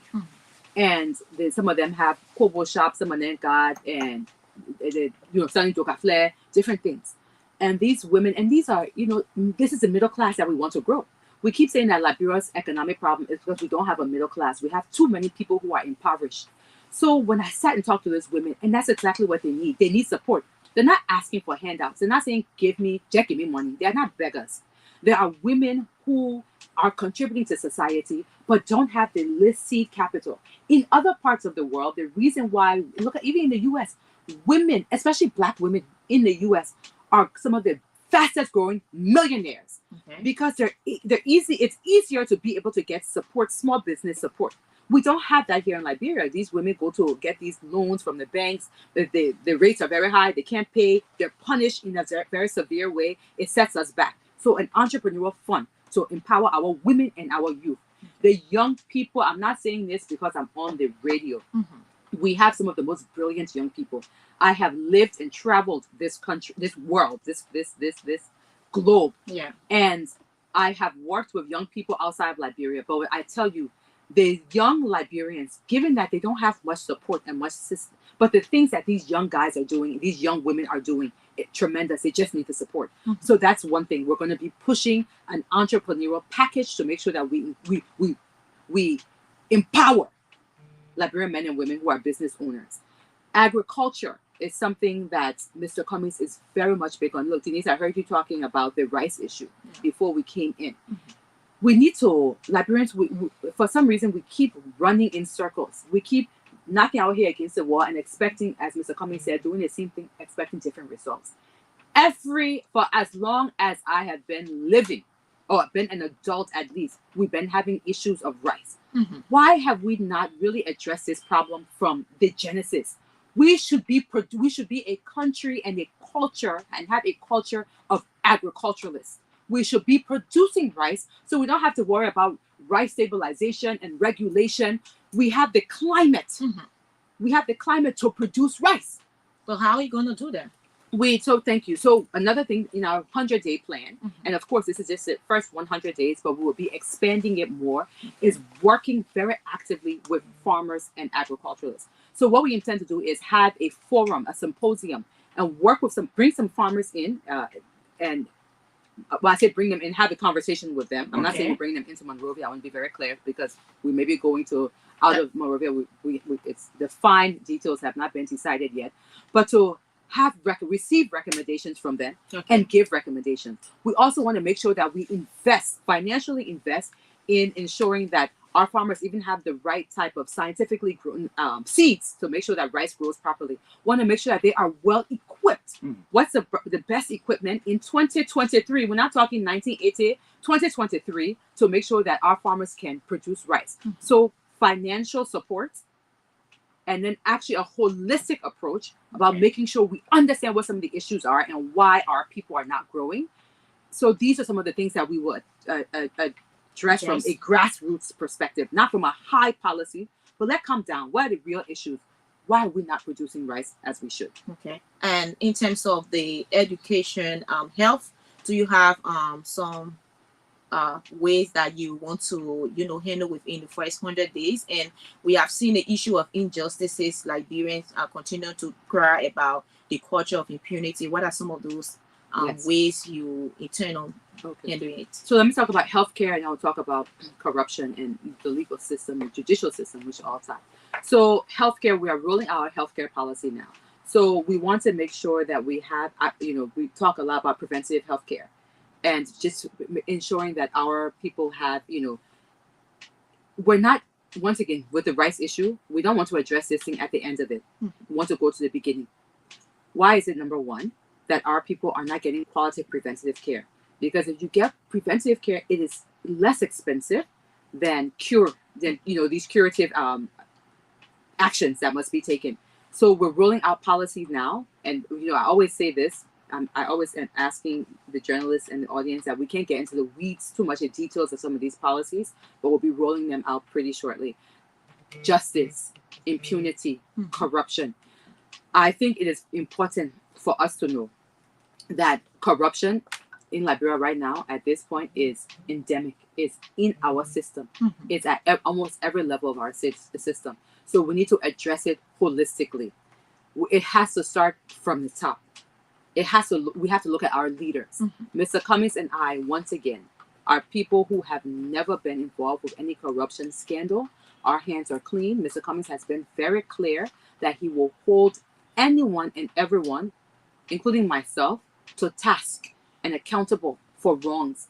This is not going to be you, my friend, you, my sister, you, my brother, and we know that you are corrupt, and we keep you in. You have to start from the highest level. Liberia doesn't have any shortage of laws on the books, right? It's just implementing. It's leading by example. So we will end this culture of impunity. I'll be very, very frank with you all. I remember when I first started, Mr. Cummings and I started talking last month, he said somewhere, he was like, there's no free lunches. Everybody would have to work. And the first thing I came to me, that's not political. You can't go say that to you. And but then I said, but then Mayor, I see this man to be a lot like my late father, and what we need. And I think what Liberians want. They want leaders who will start by example. Let's talk about the judicial system. We know that many judges, and as a lawyer, I'm always very careful how I discuss the judicial system, because the corruption doesn't just come from the judges. The corruption is also prompted by lawyers and by clients. We live in a very, corrupt system. So as a lawyer, we know that the president will be appointing justices and judges. Mr. Cummings will ensure that he is vetting his justices and his judges to make sure that these are people who have no evidence, there's no history of corrupt acts and deeds. He will confer with the different, the Liberian National Bar Association, different civil society groups that can help him to vet, to ensure that the people he's appointing, and as we said, when we see that there is any indication of corruption, any appearance of impropriety, it will be addressed immediately. And I think this is how we do it. Once again, we don't need any additional laws, right? The laws are there, but can we make sure that we lead by example, and that we let the next generation coming up know that if you steal from the Liberian people, if your ma or pa steals from the Liberian people, Mr. Cummings will take away their entitlements. And what that does, then, it is a deterrent to other people who are inclined to be corrupt. You have outlined a lot of great things that you intend to do. But how do you intend on working on this thing with the Liberian people? They will always talk about Mr. Cummings being just come to the political landscape. And how do you intend to deal with it as to ensure that all of these great things that you outlined can be achieved? Thank you. So I don't know who, because Mr. Cummings was here 2017. That's 6 years ago. He was here even before 2017, actively working in our country and trying to do everything he can do. So this idea of just come. And can I tell you something? I really believe Liberian people are moving away from that. Those are just a noisy minority. Those are the people, the same people who are saying men just come, are the same people who are talking tribal politics, are the same people who have done nothing for the country. And I believe Liberians are becoming more and more enlightened by the day. I heard someone say the other day, people don't know Mr. Cummings. He's a Congo man. He in the interior. I can tell you, the work I've been doing in Buchanan was not just in Basse, it was not just in Buchanan. We would go into the interior. The woman was suffering. I'm telling you, this thing even making sense. The woman was cannot, her grandchild may not have food to eat. You think that woman care about somebody tribe? What matters more, tribe or food in your belly? I mean, so when you hear these noisy politicians, and many of them just sit, they're journalists, some of them not even yet in Liberia. They are sitting abroad on their Facebook, causing chaos and confusion in Liberian politics. And I always talk about it's a wicked, it's a sin, it's a wickedness. There are people suffering in their country here. Somebody can do something, and you see the person, Jacami, or the person is a Congo person. You see the Omake, and then you lying and saying they put in the interior, I know you. You think they put in the interior like you didn't know? You sitting here in the studio in Morovia, or you sitting in America. You have not done one thing to help the 5-year-old girl who has been raped in Bapolu.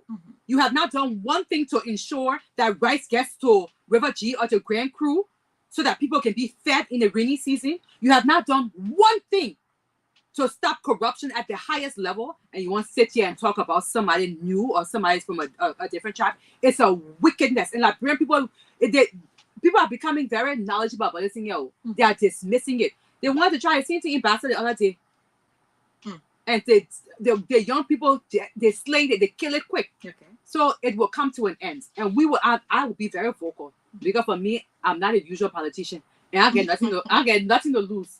The young people will hear me, will talk, will speak to the issues. So y'all stop it. I know it's ridiculous. It's a wickedness that they're doing here. Do you think they are kind of afraid of Mr. Cummings? That's why they're coming up with that kind of issue? I think they are very much afraid. I think they didn't expect this. They didn't expect that Mr. Cummings was going to choose a young woman. And for me, not to pat myself on the back, but I've been here. I've been in everything starts from here. Many of the young people, the young women, people know me. I've been here. I try not to have problems with too many people. So they didn't expect that what has happened in the past 2 weeks, my brother and my sister, and I don't give myself any glory. I think the Liberian people want change, but the excitement that we are hearing now because the options were very limited. I want to say something. There's a woman, I don't want to call her name, who apparently was on a couple of short lists for VP, I think with Unity Party and with CPP. And she and I she's a big sister to me. She and I kept consulting, and I kept saying to her, you should consider it. Because Liberians this was before they even decided to consider me. I said, Liberians need to understand that they have options. We have been told for too long that our choices are limited. That it's either this or this. It's either what we have today or what we had yesterday. No, there are so many more and better options. And I think Mr. Cummings had tremendous foresight. He was innovative in his choice. Once again, I'm not yet praising myself, but I think just what I represent, a new voice, the young people. I believe, and maybe people will be like, you're very hopeful though. We will win Montserrat County. We will win Montserrat County. The vast majority of voters in Montserrat County, we know the age group, we know the demographic, we know these are intellectuals, they understand the issues, and we're talking to the issues. So I think they are afraid, but I think what they need to do is don't cuss us, just improve their argument, speak to the people, speak to the issues, and that's what we intend to do. Okay. Charlene Bronskin is the running mate to CPP presidential aspirant Alexander Cummins. She's our guest on the program this morning. Now, as a female, I'm sorry, I'm not trying to be chauvinistic, but as a female, there are obviously criticisms that will come as a running mate to Alexander Cummins. How do you handle the pressure of being criticized in politics, especially considering the fact that you've not been around for that long? I mean, in these kinds of positions and contesting for such a high, office. How do you handle criticism, at least from the get-go now, even before campaign period? It doesn't bother me. And let me tell you why. Because the people who are criticizing me cannot hold a candle to me. If there was serious people criticizing me, it would bother me. But the people were criticizing me. So why would I sit here and be bothered by these political pundits, by men and women who have governed this country and have, caused us to be in a ditch right now? It really it doesn't bother me at all. And also because I know it's politics, so we don't take it too personally. There will be fuss after in October 10. Or after second round, let me say, because there probably will be a second round. We'll all come back around the table again.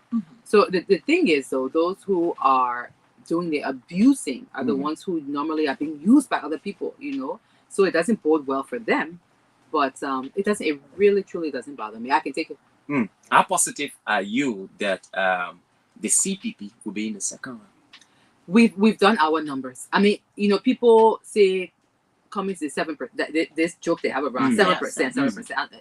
So if you just do a quick math on this whole thing here, 2017. So Liberty Party has consistently been one of the largest political parties. We understand that there has been a lot happening in Liberty Party because of the crisis. I know many people who were disenchanted and who just decided to sit down. I know people who left Liberty Party and went to Unity Party because of obvious reasons we don't have to get into. We know why they went on that side. But with me coming back, so yesterday I met, like I said, a group of pastors. I don't want to get into the details of it, but people who simply because of who my father was and who they see that in me, and they're like, it is a resurge, a rebirth of Liberty Party. We know we're going to get most of LP voters back, if not all. We'll get most of them. There will be a few who will stay, and that's their prerogative and their right. ANC. When Mr. Cummins actually became actively involved in 2017 politics, his actual political engagement time was like a year and a half.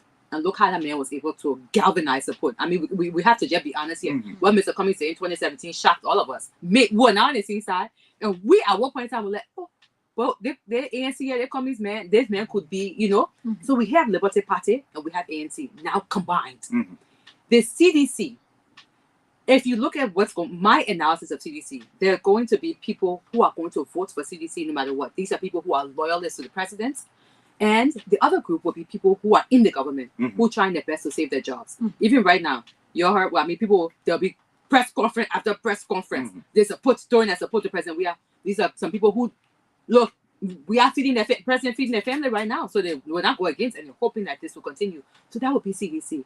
But the seditionists, many of them are people, I believe, who truly loved Liberia. They supported George, His Excellency, in 2005 and 2011 and 2017 because they thought that he was going to deliver the masses. I believe that many of them were loyal to CDC and this idea of the masses being delivered, but not necessarily loyal to him. And many of those people have left the party. And they are looking for an alternative. And we're going after those. Unity Party, now, UP, has served for 12 years. Okay, that was my next question. Yes, they're not, and there are those who, once again, will go back to UP because they want to be able to get their government jobs again. But I think the vast majority, and this is once again not to say anything disparaging or denigrating about Unity Party, but if we see what's happening now with their tour in Montserrat, they're not doing very well. I think the people are they're tired. The people know that this may not be the best option for them. They didn't have an alternative because CPP at that time wasn't strong. Unity Party and CDC have been pushing. We have an alternative. We will win Montserrat because of the youth, because of the women, because of the intellectual class, and because of the silent vote. We'll win Grand Bassa overwhelmingly. We will. So once Grandpastor. Mr. Cummings is on a tour right now in the southeast. I just checked. He checked in with me this morning. I will not read his text, but it's going very well. He is one of his like a deputy chief of staff also sent me a message. The southeast is excited. Cape Nimba and Lofa. So Lofa, I'm not sure what's going to happen there. I don't think we're going to get very much in Lofa. I think CDC and Unity Party will split you Lofa, which is going to be good for us. Nimba, we will get some of Nimba, and you know, we know what's happening in Nimba. So we will go into second round. And the thing is, what we know is once we get into second round, we have won the election. I don't care who we go against in second round. I'm very pragmatic about our approach. I'm very practical. We just need to get into second round, and we have won the election. Okay. So we are in a discussion with Councillor Charlene Bronskin, who happens to be the vice standard bearer of the CPP and ANC. Now we're going to go to the phone lines to get your engagement. Let's hear what you have to say. You listen to her, and perhaps you have a question or you want to weigh in. 0777 105 100 0555 105 100 are the numbers to call. Let's hear you on the Morning Breeze on ABC Radio 105.1. You can start putting through your calls to engage with the counselor. Okay. And so you can pin the numbers on your live feed, so your followers can call 0777 105 100 0777 105 100 0555 105 100 are the numbers, and let's get so we have a couple of televisions as well carrying this broadcast, so you can also follow. Perhaps we'll get the names later too. Okay, let's take this person. Good morning. Okay, this person is not on. Let's the lines are already begun. Dennise, serious issue, but 0555 105 100 yeah, I mean, you can determine who comes in with call, but it's a difficult thing when the line is jamming. Let's try this person. I'm trying to get this person through. Good morning. Yeah, good morning. Yep. I'm trying to be on the network this morning. Okay. Especially when by Fidel, Councillor Charlene Bronskin. I'm so proud of her presentation, always and with my mother. She's always on top of the issue. Council, we are proud of you. As well as from CTV, we are getting the message gradually. We are getting the hair with you. We want to keep encouraging you to keep pushing our message. Okay. We'll get there as like they said, the second round, once we get in the second round, we are enough. Okay.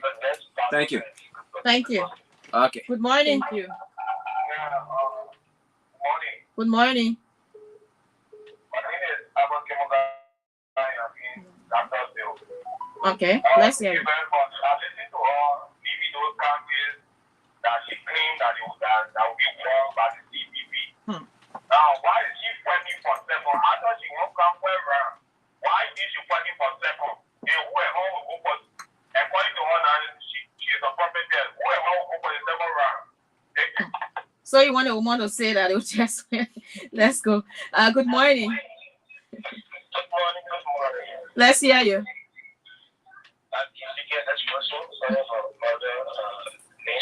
Okay.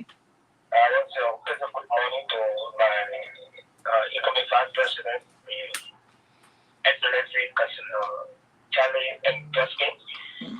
I see my vice president, I see the bright future, big future of our country. I'm so glad we do have ears to listen to those that say what she bring on the table. Okay. But those who know the future for tomorrow. All right. Since as the best president, we like to do what I can do for the future of that below. Thank you. Thank you. Let's take this person from this end. Good morning. Good morning. Yes. My name is Julius Doug, and I call from Broad Street. I call to say thank you to your radio station, and also thank to our incoming vice president.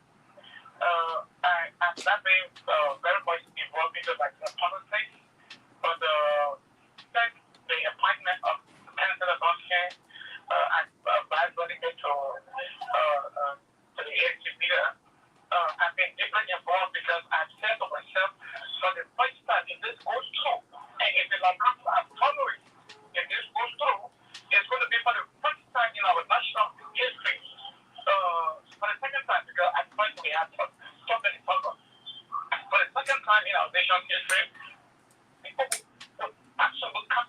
Okay. Okay. Yeah, Cousin Monday, I'm so much proud of you. I'm so much proud of you. Thank God you. bless you. Jesus will sustain this God. Jesus. Okay. Thank you. Thank you. Good morning. Yeah, there is morning to you. Yeah. Good morning, Yes, my brother. Good morning. Yeah, good morning to the president, past president, the Leonard Councilor in Charlie Baskin, and Lawrence Spencer, and you see you by the way. You know, Madam, let me say you are a blessing to us. The ANC man. If I went to Ghana, I just returned from Ghana late last night. Mr. Cummins and Charlie and one pastor were many. And let me say thank you for the donation you did at the government hospital. Yesterday, I followed all of the donation when I was in Ghana. There was a serious talking point. People were celebrating you for your good gesture to the country. Okay, Lawrence. All right. Yeah, I'm Fidel. I'm a VP still. Yeah, we got people others now. Let me pray for VP soon, but more just to make that you for some more jobs. Okay. To the battle, government. I mean, let's see. And when we get to election, Madam, thank you for your effort. I want to commend you. Thank you for everything because you're the people, the citizen, and I'm grateful. Thank you. Okay, Lawson. Thank you. Good morning. Let's hear you. Yeah. Good morning, my baby. My name is Fidel. Morning.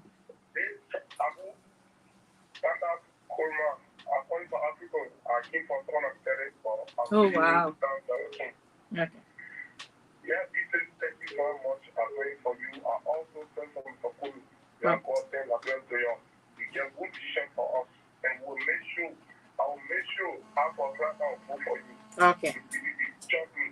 Thank you. We are giving him back to my district, which is before building. You know what I've been putting. I'm trying to make some business next week, and we are. I will be coming for Africa. Let's take this Great. call. It's international call. Good morning. Good morning. How you doing, dear? Yes, okay. Let's hear you. Thank you so much for this call. I'm just blessed to be on this morning. I just want to encourage Charlene right now. You know, we are not there, but we have families, we have friends, we have young people. You young people need to stand for yourself. The only way the young people, the younger generation, and who have the future in their hand will go forward. We are in the 21st century. It's a think forward and not keep going back to those who keep putting us down. And I just pray that God will open each and every young people's eyes that we will see where the future lies in Liberia. Because it is their time. It is their time. Our children, my grandchildren, it is their time. It's not ever coming. It's about our nation that is going so backward every day. Okay. Everything that is there that people could survive from, people all just group of people just stealing it from them. Okay. And the young people have to stay. All right. So that's why I just want to ask you, Charlie, continue the good work. Stay right here. Okay. Thank you. Thank you, guys. Okay. Good morning. Good morning. Yeah, good morning. Good morning. This is Kalumino Kanga, and I'm calling you from Ghana. Okay. I want to say a very big thank you to the best five president of the Republic of Liberia in Harvard University team. We will bring stability that brought total transformation and belief to young people because our hope are all lost. Since the key to the process, we are reawakening our hope. Okay. Stay with us, Grandfather Lane. Grandfather County, the entire Pastor Bill will resolve to support the community, and we are calling all intellectual class in the 15 counties to join us, women, youth, and children, to be in prayer with us as we lead our country to prosperity through Mr. Cummins and Dr. Charlie Brown ticket. Okay. Good morning. Good morning. Yes, let's hear you. Good morning. This is Nimpson, Fidel from Qualifon, Mm. And I want to talk about it. Thank you for this. Yes, in studio. We the people of Boston have decided in our mind is later because we believe the leadership start of this. It is in Capital Function. Then we are ready to do every necessary thing to go from town to town, generation to get our people informed that Liberia needs a big fix. Liberia needs a better change in the growing and human speaking. So we are ready to do all of our best to see our country to the together that we want Okay. Thank you, Carla, for your brilliant explanation to the people of Nigeria. Thank you. Good morning. Hello. Good morning. Let's hear you. Good morning. This is Omar Yusuf Sharif. I hail from Swimata District, Bombay County. I listen to the next president of the Republic of Nigeria. Let me say this. We have now established what we call coalition, and the president said they don't want to get any coalition. So now we have the collaborative grassroots organization for external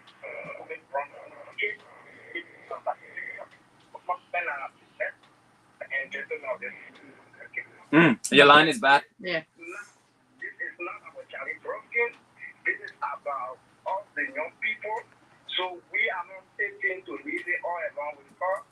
We fight. We have our organization. Okay. A collaborative organization. That's what I mean. We have 13 local grassroots organizations. That's a Nimpson. We have the Western Region Youth Alliance. We have the United Brothers and Sisters of You can't pay for publicity. My man, we know you got plenty of organizations. Yeah. Thank you. Let's take this person. Good morning. Let's Good morning. hear you.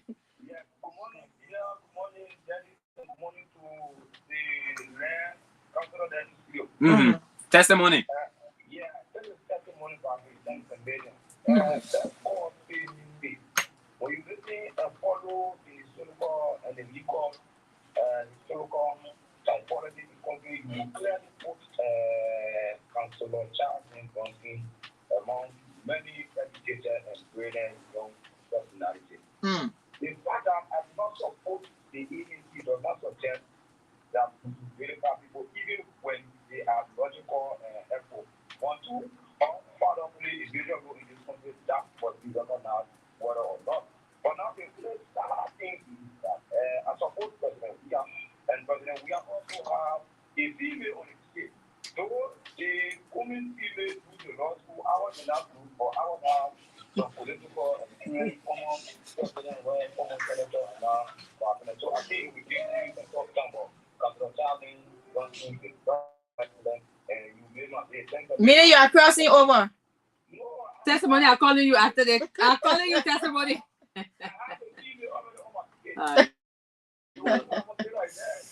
Okay. Okay. All right. Thank you. Thank you. We have to close it up there. Yeah. Yeah. An opportunity to respond to your supporters. Okay, so let me ask you one question. Mm-hmm. Y'all gave the number to people?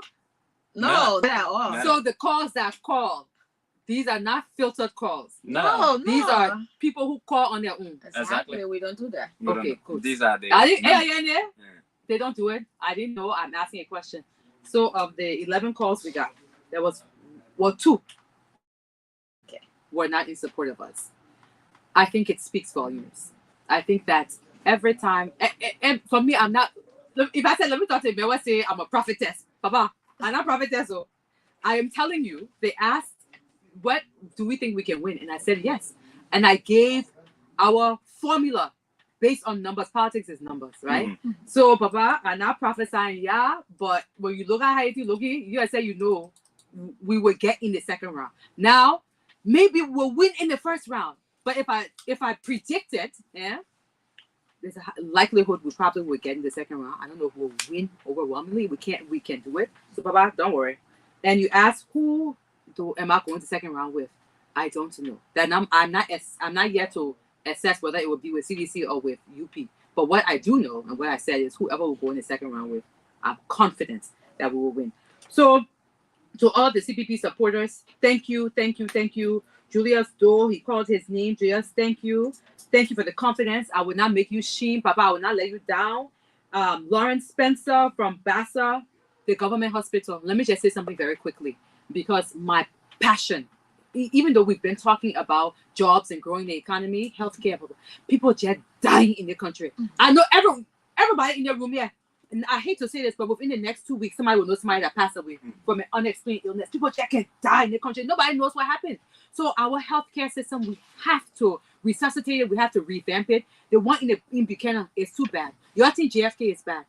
We not for fuel for few. We don't have few in the government hospital. And I'm not blaming the doctors. The doctors and nurses in that hospital are our heroes. But the money is not coming. $100,000 is the annual allotment to government hospital. Our lawmakers, some of them bring $100,000 in 1 month. When they finish signing some kind of crocodile deal. Then our whole county referral hospital will only receive $100,000. So we had to do everything we could as private citizens. We get government money, but we will, we're trying to, well, man, say we can make it happen. We're not Bill Gates, but we can keep it popping. Now we're trying to do, and we can. Abu from Kurma from Ivory Coast, please keep us in your prayers. We are doing all that we can. To my sister who called from the U.S., I think I know who you are. Thank you for all the support. To my people in Bassa, Columbus, Kanga, Winifred Peters, thank you.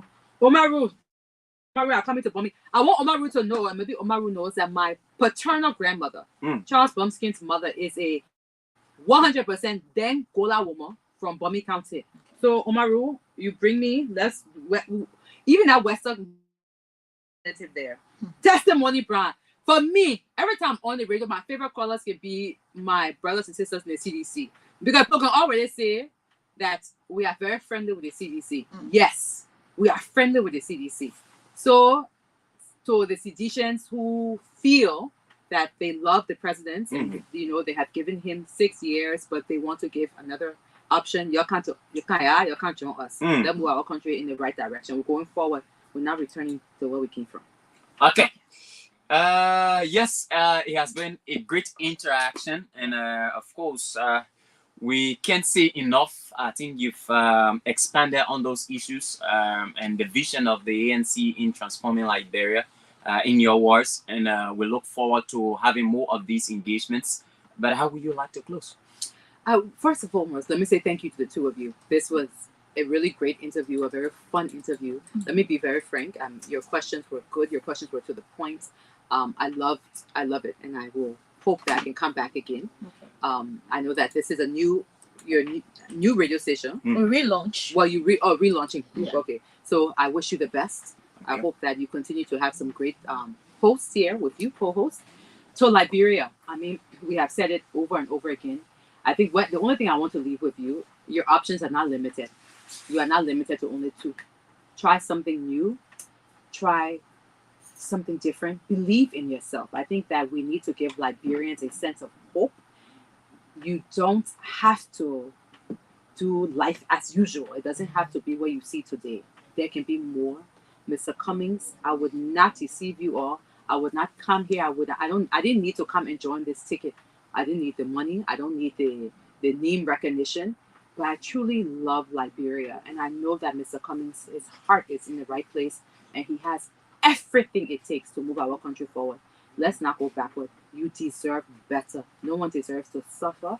No one deserves to not know where the next cup of rice will come from. No one deserves to be wondering about a child's school fee. No one deserves to be dying because of inadequate health care.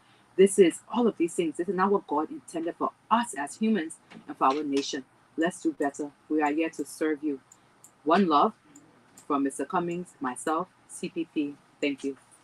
Okay, thank you so much. And that is how I would like to end the year on the Money Breeze. And thanks to all those who went live on their various platforms. We'd like to say thank you to our media colleagues as well.